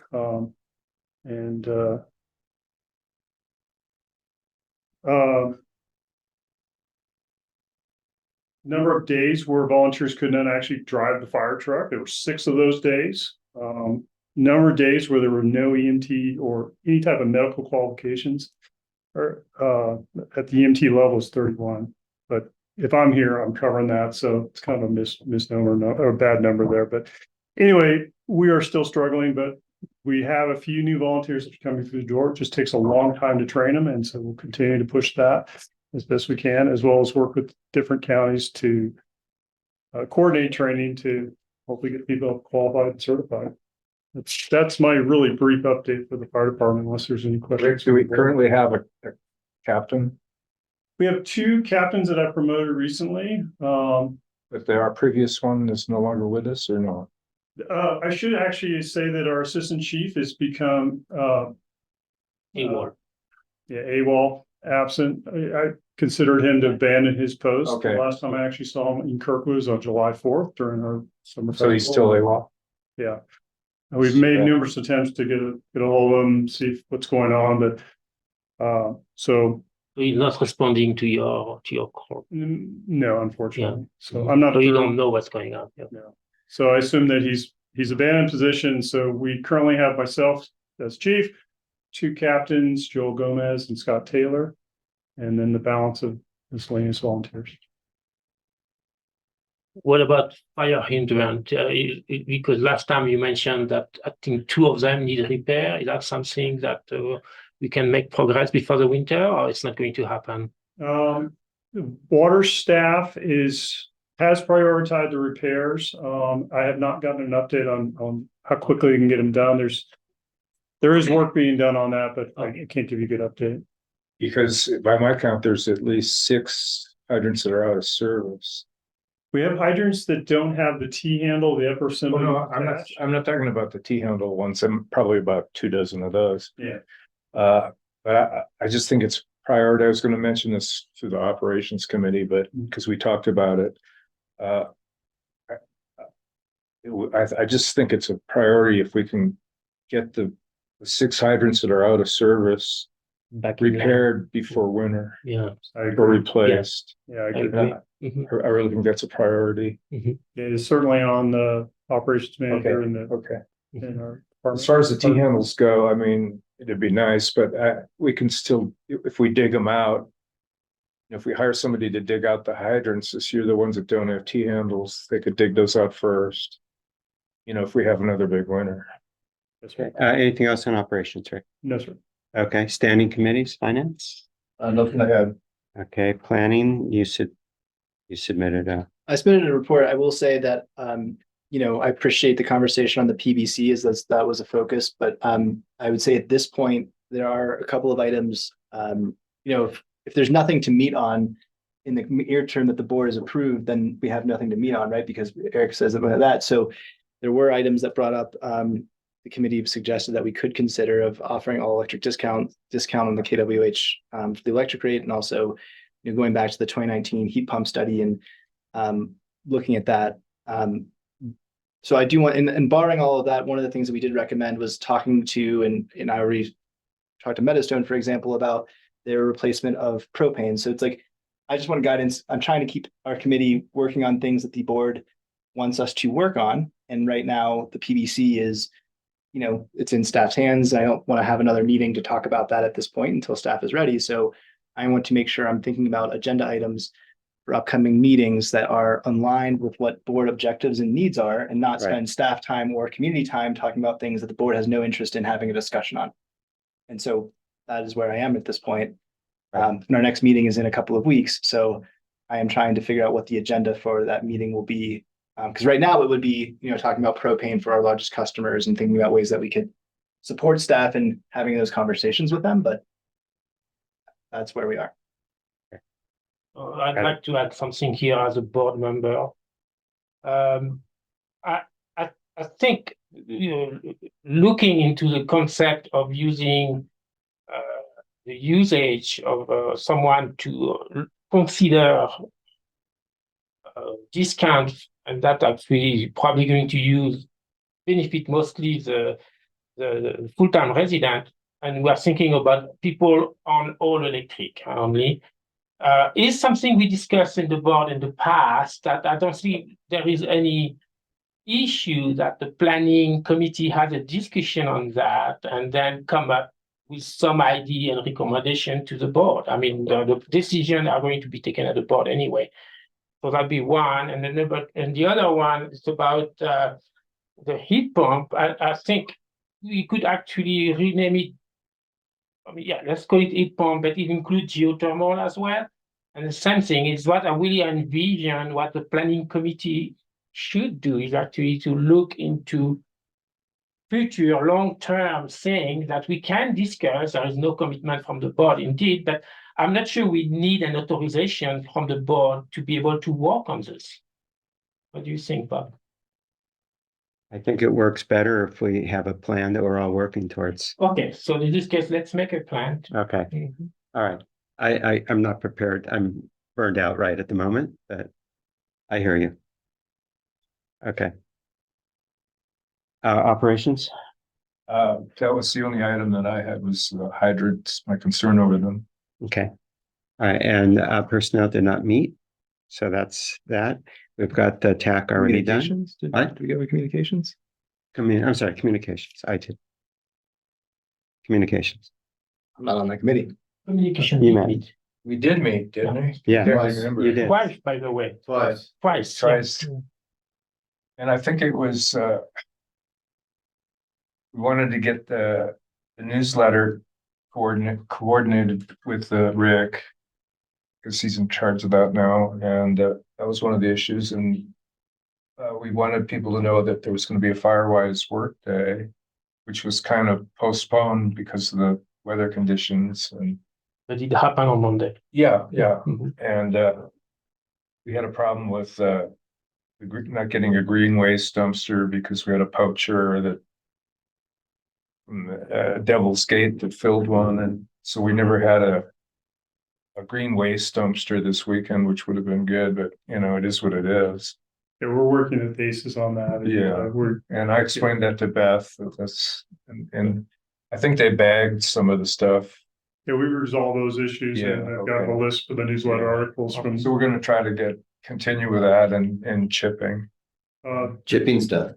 Oh, no, wait, no, it goes on this Just- month. district. And you don't have to report where it is. You guys just roam the streets and find it. Yes. On Okay. 19th to the 26th, and the newsletter, that'll be a newsletter article that'll go out on Monday. Okay. Yeah, because I have a big pile on. There's a couple On of East big Meadows files. Drive. I know Suzanne Bennett put together a pretty big one in Yes. Fremont.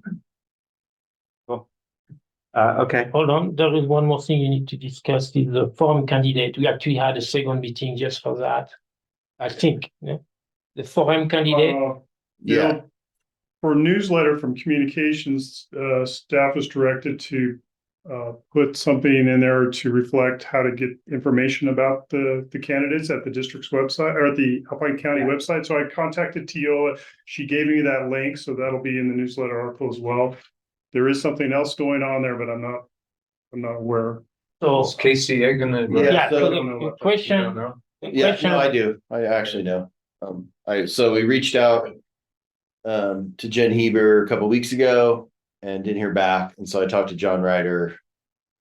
What day was our call? Yesterday, 2 days ago, John. I talked to John Ryder on Wednesday and he supports it and he's directed Jen to help us and have her, have KCA run it. So there's interest from the board. And so hopefully we'll be hearing back from Jen soon. Okay. Anything else? I Communication? don't have anything else. Okay. So general discussion. The only thing I wanted to briefly mention is Eric and I think Rick also were at not a meeting, but seminar or something about a week ago.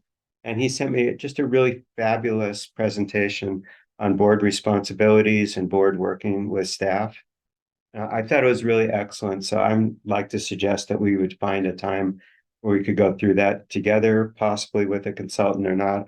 I'm going to work that out with Eric, and maybe if you had a chance, you could send that in advance. But I think it'd be a really great idea for all of us to look through that. Sure. I'll be happily send that. Yeah, I downloaded all the presentations from the conference. So I have them Yeah, all but set. I thought it was a great present. I learned a lot from reading through it. Yeah. So that's all I wanted to mention. Anything else from anybody?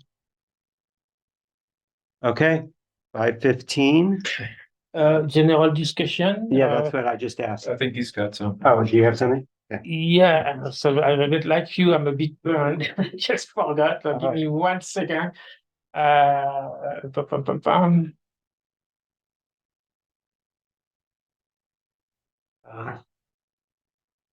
Yeah, I'm dead. All right. And I knew there was something You've else. got 30 days to remember it. Otherwise, forget it. Thanks, everybody.